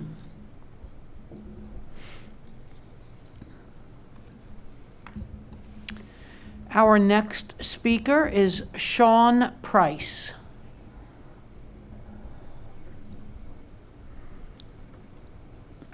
Welcome. Good evening. My name is Sean Price. I am the father of 3 children who go to school in Pinellas County. My oldest, a 13-year-old, is in middle school, and he goes to school for a little bit over 7 hours. He gets 1 mask break during the daytime. It's for about 30 minutes at lunch. For the rest of the time, he's wearing a mask at school. He must wear his mask everywhere. He has teachers who have said they hope that this mask mandate ends so that they can get back to one-on-one teaching and seeing their students. They really miss seeing their faces. This evening, I come to you as a retired law enforcement officer. I was in 5 of your schools as a school resource officer. And in those schools, I was tasked with keeping the children safe from everything inside the school, outside the school, from mental health issues. There's 2 sides of the safety training that we go through. One is keeping things safe in the school from visual threats. The other is recognizing when there is a non-visual threat to any of the students. That aspect, that mental health aspect, is what's failing in our schools right now. You're doing a very good job of keeping our kids safe from each other. The flu has gone down tremendously because of the masks, and COVID is not spreading through the schools like we all thought it would even several months ago. So let me now be an advocate for the mental health and safety and well-being of our children.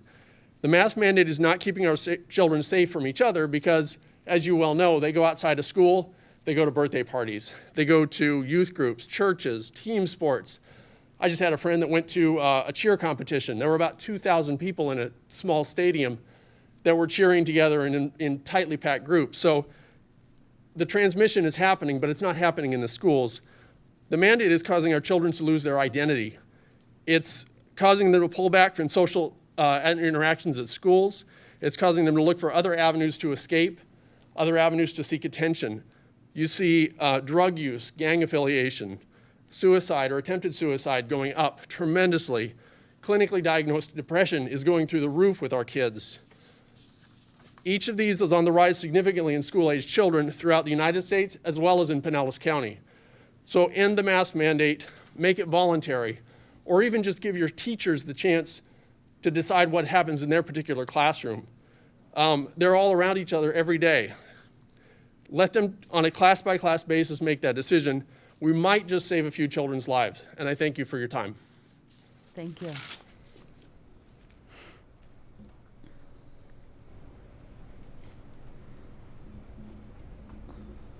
Our next speaker is Colleen Parker.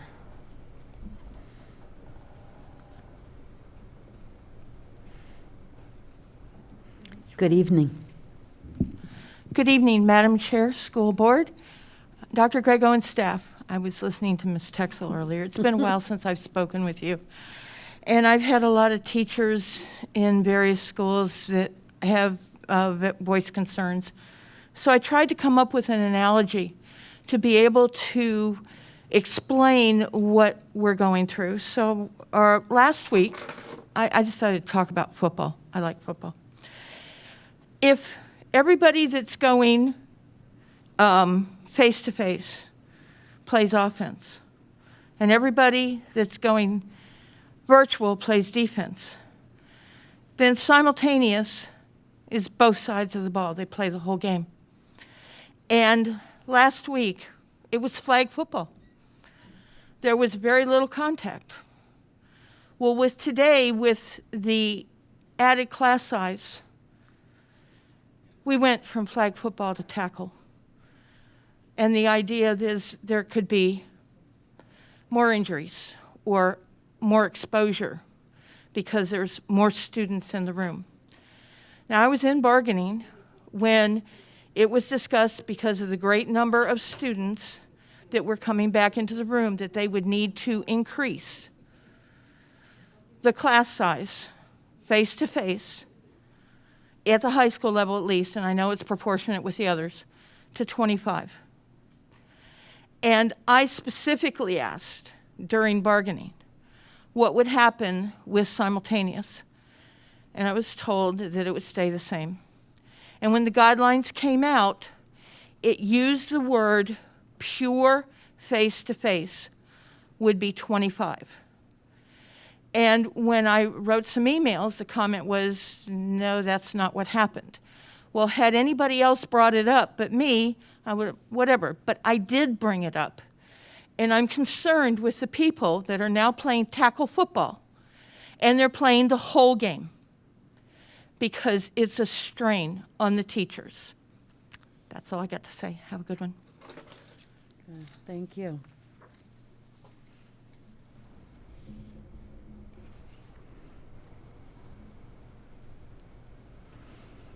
Our next speaker is Nancy Velarde.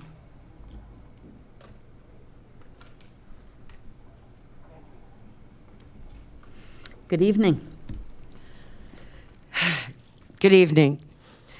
First, I would like to thank you for approving the negotiated raise for our teachers, who I think we can all agree deserve so much more than we were capable of giving them this year due to the restrictions of the state legislature.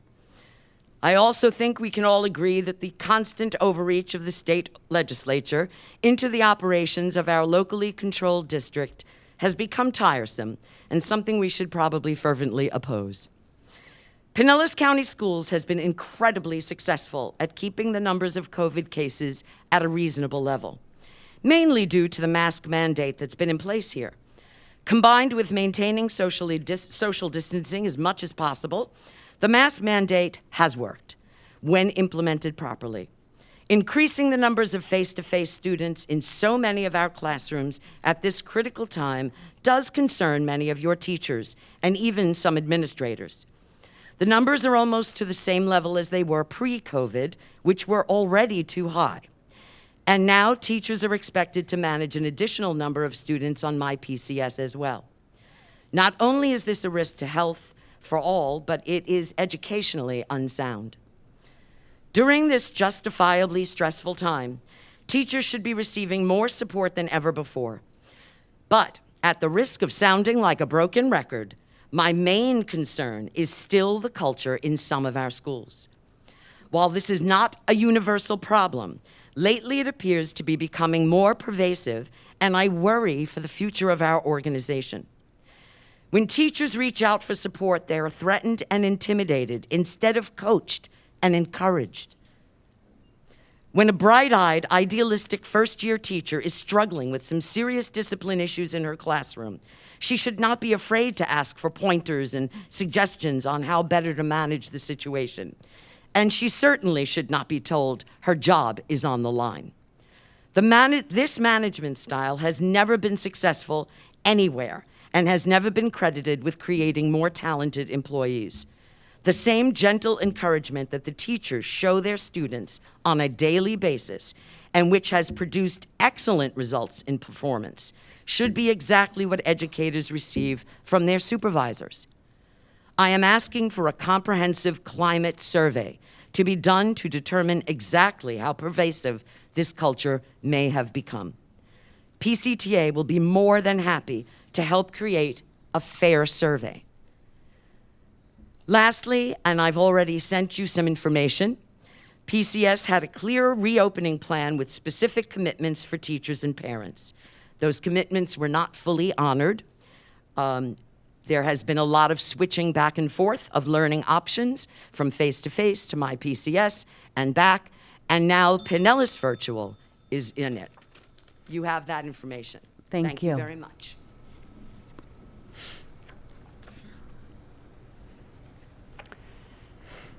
Our next speaker is Shauna Nelson.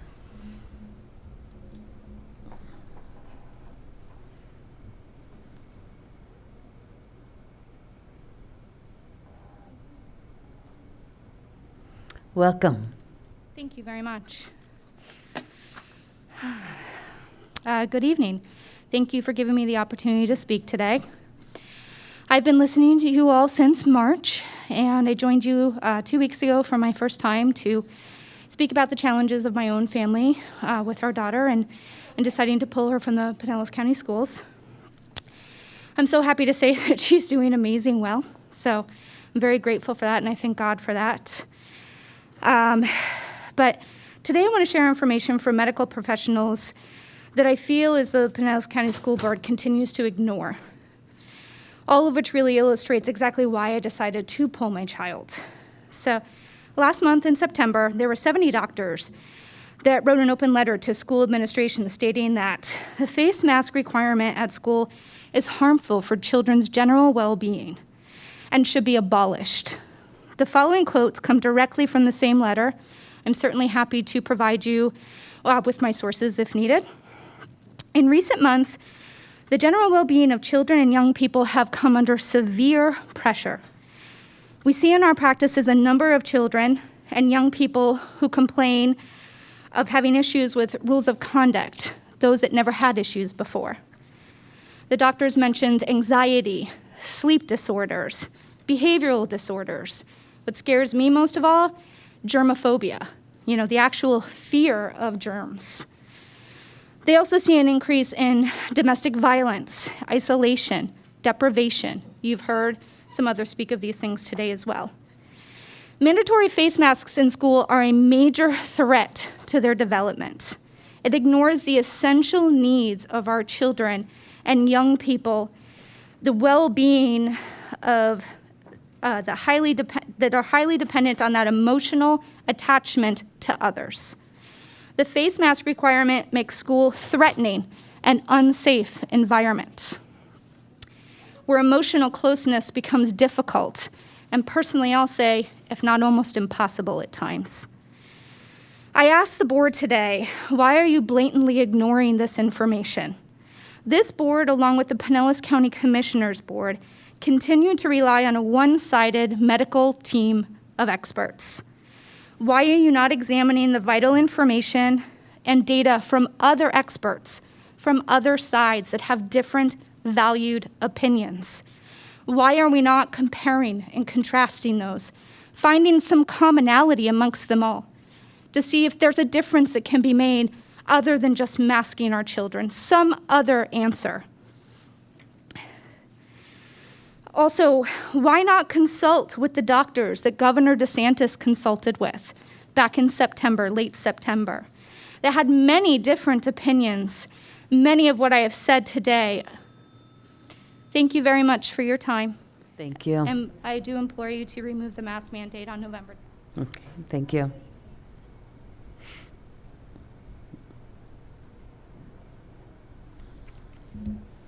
Our next speaker is Tiffany Corbett.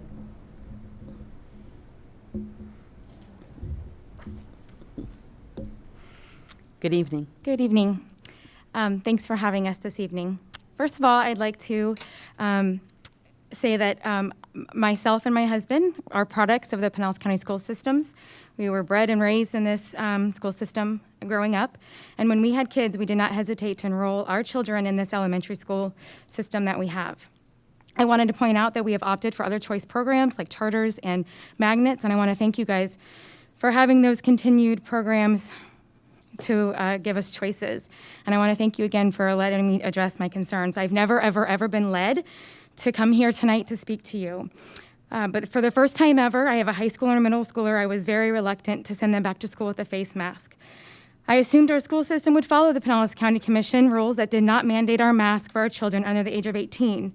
I was very disappointed that this is not the case. My kids wanted to go back so bad, they agreed to wear a clear tent to go back to school and to be normal again. But this new normal doesn't sit well for me. My first concern is safety. I'm sending my kid to a high school, and I worry about face coverings and hoodies and being able to identify them as people are walking around the building, who's not supposed to be there, who is the student, who is the staff member. We can't wear face coverings in the bank, and I feel like it would be the same for our students. I know that they can't wear hoodies because it shields their identity. God forbid something terrible happens on our campuses and we can't identify who that person was, because I can't identify people with just their eyes. And also these little kids walking in elementary school, we can't see their faces. God forbid we lose one of those students and they're taken away and they can't be found. We all know human trafficking is definitely a concern, and it is prominent here in our area. At the very least, I'm asking if we can negotiate a plan so these children can take a break, especially when they're social distancing. I see that didn't happen here. We had to sit with masks on the whole time, and that's why I got through this, because my kids do it because they want to be back to normal. So my negotiation is give them more breaks. Let them take breaks when they can social distance. We know this rule is already working at our restaurants. We go out on the weekends. We see people walking in, sitting at the table, and enjoying their meal without a mask. I'd like to also ask for metrics for when masks will no longer be necessary for our children. Will it be low when deaths? Is it when deaths are below a certain number? When hospital capacity is below a certain percentage of COVID? When a percent positive is below a certain number? All of these metrics have been low and steady here in Pinellas County since our peak. Approximately half of Florida counties have chosen not to mandate masks for their school children, and I'm asking, why are we doing this? As I stand before you, social distancing, I'm 6 feet away with my mask on, I'm so concerned that this is not about safety and it's about compliance. This has been a really eye-opening experience sitting here, and I want you guys to consider a negotiation for mask breaks. Thank you very much.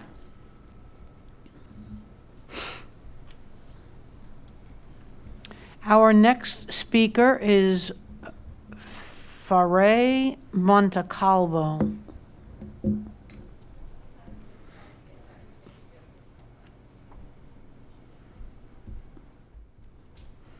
Welcome. Hi, thank you. Good evening.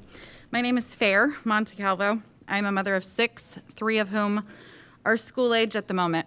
I chose to pull all 3 of my school age children out of Pinellas County schools this year, and I am now homeschooling. I didn't do this out of fear of the virus, but rather because of these insane policies, the most ridiculous being the mask mandate. I'll have you know that this is the first time I personally have ever put a mask on. Outside of an operating room when I had my child in April, your officers wouldn't let me in without a note from my doctor, or wouldn't let me in even with a note from my doctor. I, like millions of others, have a medical condition known as PTSD, and I am struggling immensely just standing here. I'm sorry. I can't even fathom how these children feel sitting there for 8 hours each day, hoping and praying for a mask break.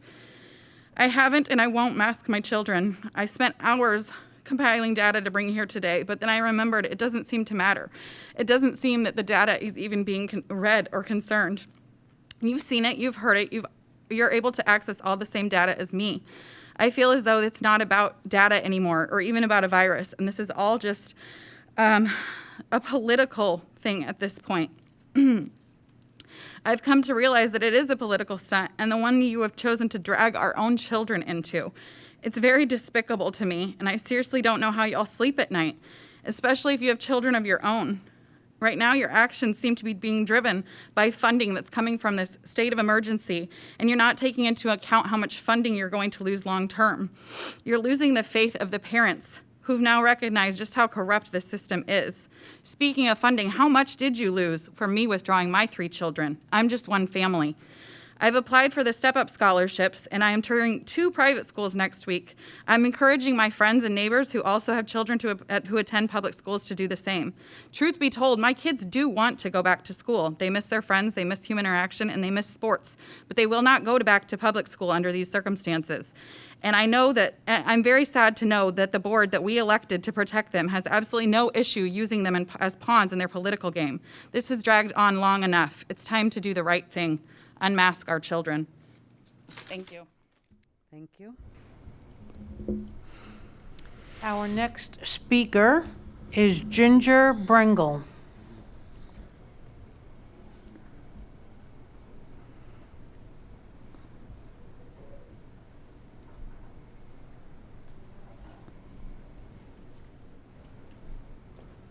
Good evening. Hi, I always have to do this, sorry.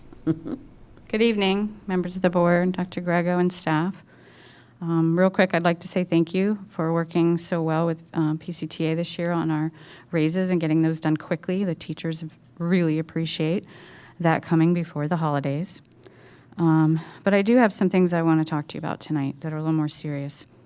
I've heard many district personnel often question why they feel teachers don't trust them. And I'm thinking that this event tonight is one example of the hypocrisy we see when we balance what's happening at the district level is what's going on in the schools.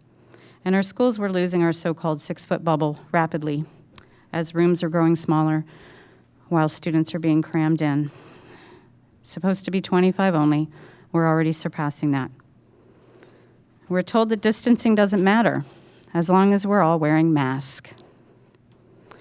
Yet here we are, all wearing masks. We're in a room much larger than most at our schools, but I'm speaking to you from about 40 feet away. We are wondering why the same weakened guidelines do not apply to this event and to all of you. We're wondering why you don't drop into our schools and see exactly what is happening with the loss of social distancing. We're wondering what you're afraid of. The truth? Because it can't be COVID, because we're all wearing masks, right? When you create a separate and safer set of rules for yourselves, you give the impression that your lives are more valuable than those of the teachers that are out there on ground level, working in these conditions. If you want to repair that trust, please continue to keep us as safe as you can. Please do not listen to the anti-maskers. Please keep the mask on our students and our staff. It's the one thing that's keeping some of our staff here. Our numbers are down because of the mask, because of the distancing that we had before this recent influx of students. Our students are doing just fine with the mask. They wear them all day. We have very few issues, and when we do, honestly, it's just because they forgot, and they pull it right back up. We haven't had any complaints, and our students tell us they feel safe. I don't want to lose any more teachers because a few people are upset about a piece of cloth. Please don't remove that policy. If you do, I feel like we will all lose. Okay? Thank you, and I hope you have a great evening. Thank you.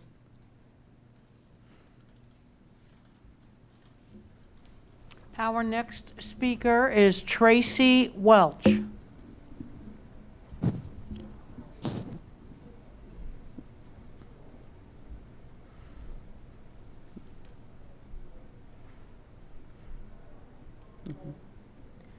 Good evening.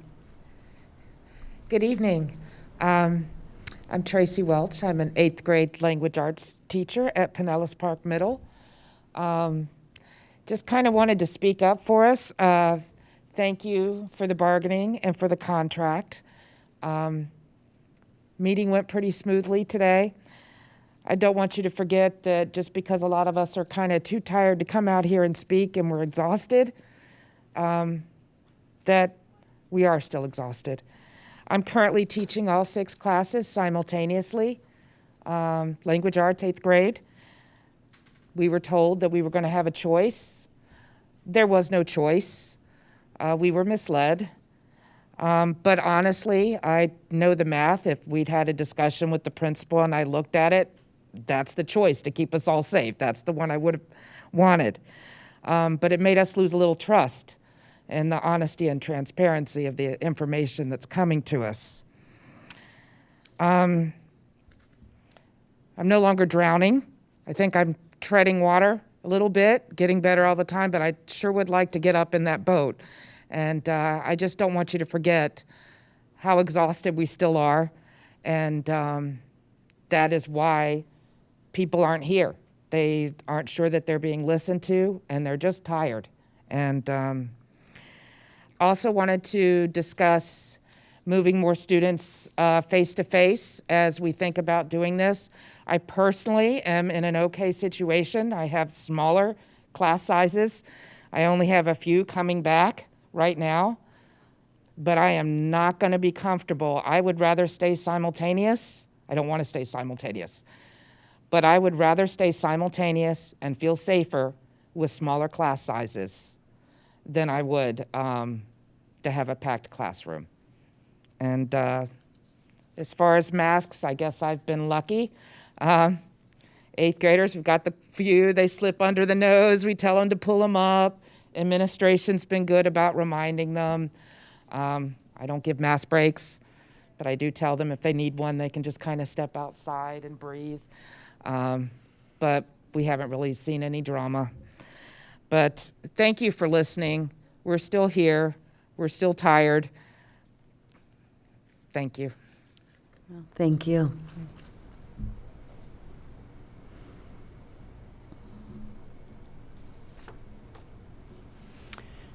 Our next speaker is Dawn Clark.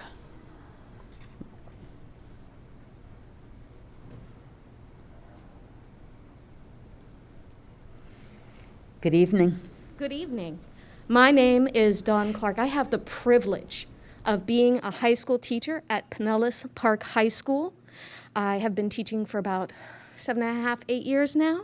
I came in to take over for a teacher that left and became the teacher of that classroom until the end of the year, where I went to Pinellas Park Middle School and gained much knowledge, so much knowledge from all the team as Pinellas Park Middle was under correction.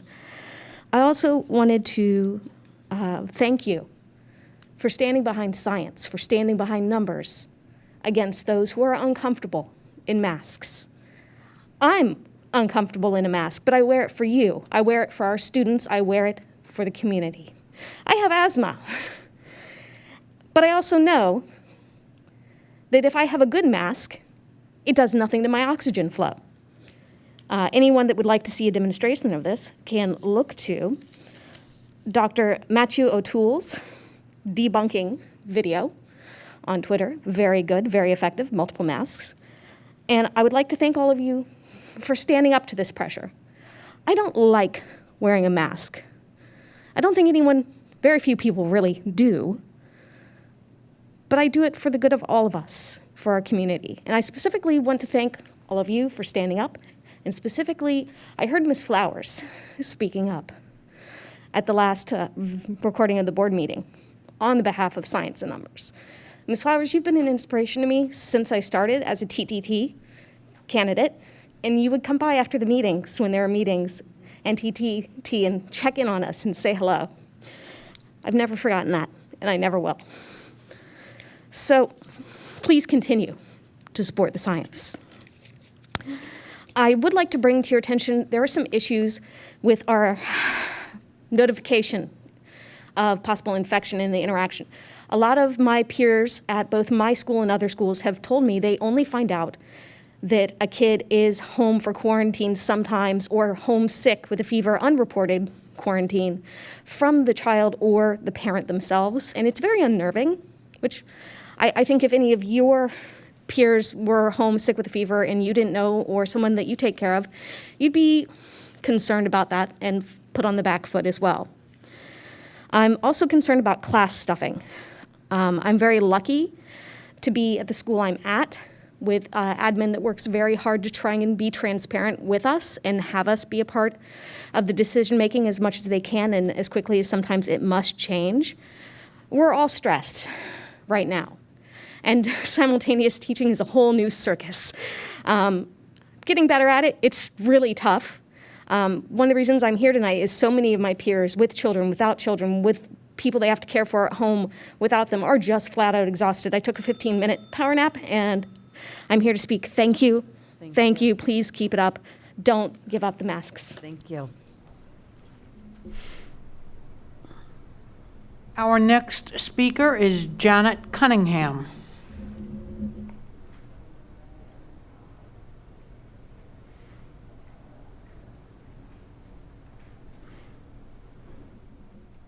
Good evening.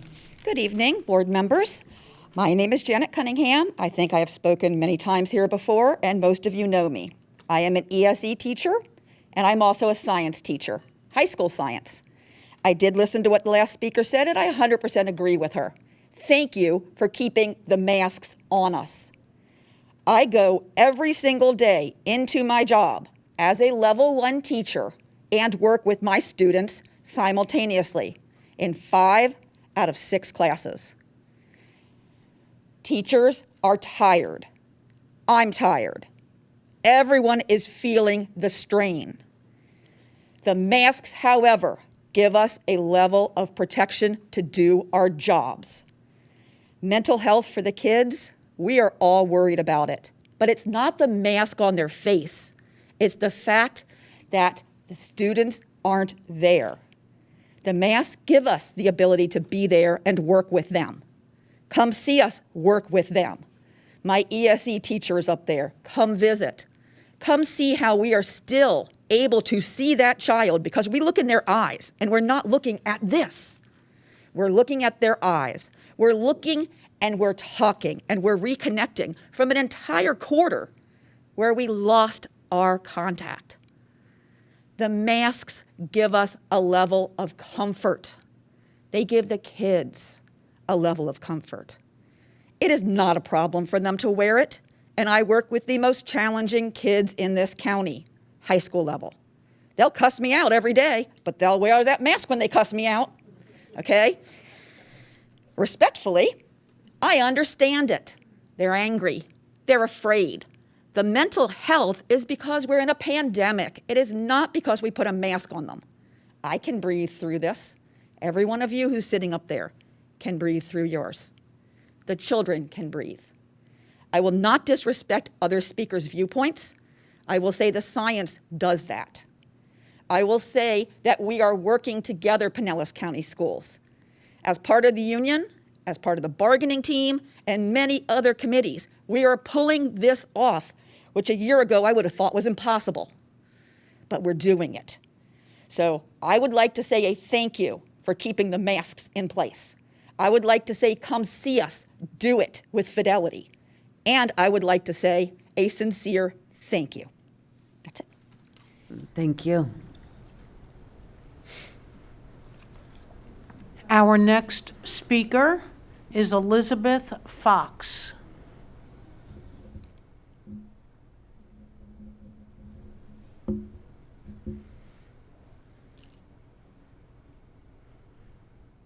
Welcome. Thank you. My name is Elizabeth Fox. I was here 2 weeks ago to speak to you, and I'm sure you'll probably have the same response, which was you don't seem to listen. But that's probably not a good way to start, and I apologize for that.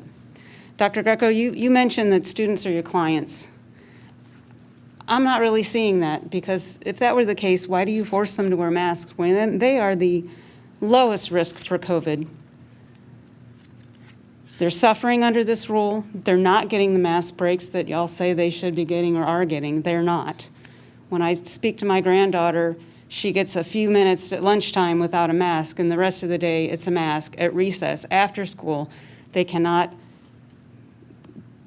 get to know the other students in their classroom, or have fun with their friends, or speak to their friends. They can't even get close to them because they're being distanced. I'd like to at least see you update the mask policy to enforce the breaks so that these children actually get to breathe some fresh air and see each other's faces. Don't force masks at recess when they're outside. Does that make sense to anybody? And kindergarten. Why is my kindergarten granddaughter wearing a mask? I thought they weren't supposed to have to wear masks. At the very least, also, you should review the mask policy that you're planning to put in for an indefinite period of time because, you know, things do change. And I don't think that it's really right to say we're going to put a mask in for the rest of the school year and maybe all of next year without knowing what's going on next year or even in 30 days from now. I'd also like to say I understand that the teachers are struggling with this, and I know everybody's afraid. But if you look at the facts and you look at the numbers, there is a 99.99% survival rate for this disease. People are surviving. They're not dying. They're not falling down dying left and right. We all know this, and yet it seems to be ignored when we're enforcing these silly things. Okay, I'm sorry, I just have a real problem with this because it's fear. Everybody is responding to the fear and not the facts. Even the teachers are all fearful, and they shouldn't be, and everybody is stressed. I'd like to thank Mr. Dudley. Last meeting, he seemed to be the only one that had any kind of reasonable voice or voice of reason. And I'd like to respond to Ms. Flowers, who said that if vitamin A and vitamin C and zinc were the cures for COVID, you wouldn't be able to find them in the stores. If you had been looking for those things in March, April, or May, you would not have found them. So I'd like to, to at least let you know that what you responded to me last time when I suggested the kids just be healthy, other people agree with me. I'm not just some whack job. And I actually know a little bit about what I'm saying because I do research and I do read other literature than just what's being pushed out on the mainstream media. Thank you for your time. Thank you. Our final speaker this evening is Shannon Brooks.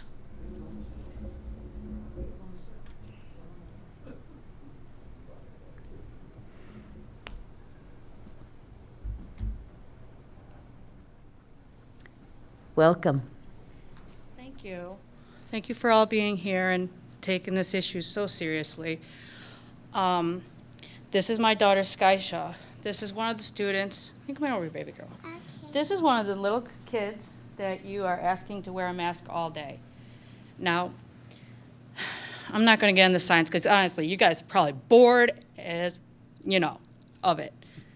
Honestly, I'm just asking that we take the younger kids in considerations, even if it's just 3rd grade down. If we could just say, hey, let them take their masks off. That's all I'm asking for the younger children, because they're not really the ones getting sick.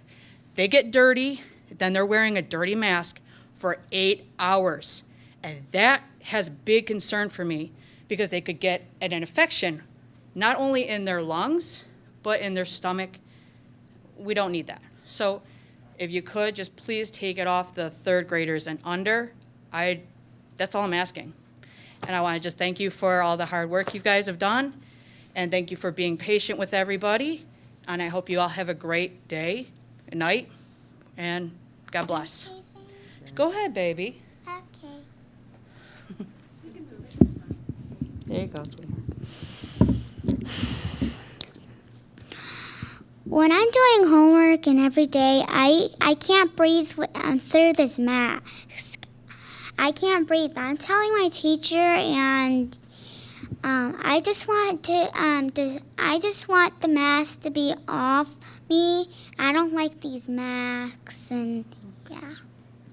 No, thank them for your time. Thank you for my time. For your time. You're very welcome. Thank you, and guys. Thank you. Right through the open door. Is that the last? All right, then our public input section is complete. Thank you very much. So we will now move to our evaluation as to how the meeting went. Are there things that we could help move along a little better, or things that we'd like to recognize as being positive? Anything? To hear everybody, good meeting. The room wasn't as cold. I think we're getting better at bringing people in through Zoom when they're available and that kind of thing, so that's moving along a little bit better. Anything else? I have to compliment our speakers tonight. Yes. Every single one of them, even whether they agreed with what we're doing or not, each one was very polite, each one made their statements, and they honored the time. So I think our all of the people that presented were to be thanked. I agree. Okay. Anything Civil else? Anything that we discussion. can do to help move the meeting along a little more efficiently? I thought that was quite efficient. It's a good job. Thank you. Then we're done. Thank you all very much. Thank you.